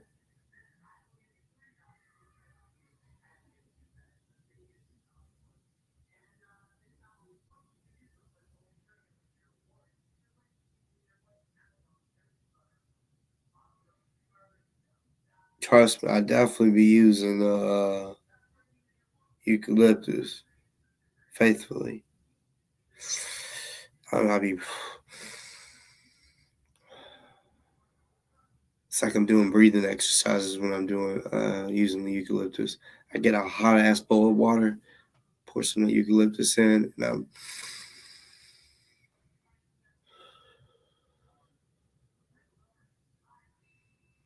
You know you gotta keep your eyes closed. This shit gonna make your eyes water, so my eyes be closed.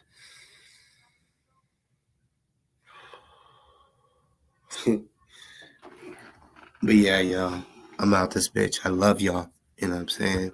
Don't think I don't. You know what I'm saying? I don't disrespect nobody. They disrespect me. So just don't think that I got problems with y'all off the rip, because I don't. Please do come correct. You know what I'm saying? Please do. Please do.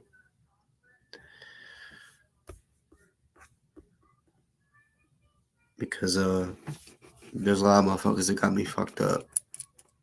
You know what I'm saying? I ain't doing nothing but gaining weight on you bitches. Ready to slam one of you big niggas. Oh yeah. It's easy to slam a big dude. Hip throw. You can lift anything with a hip throw. I'm telling you. The smallest. I've seen it. You get taught. Small 90-pound woman. Lift a 325-pound man. Flip him over her back. So possible. It's just so easy. I love y'all. Hey, y'all better stay the fuck off my job. And for the motherfuckers be trying to stay on my dick, get the fuck off my dick if you ain't gonna be buying my motherfucking condoms. Lucy.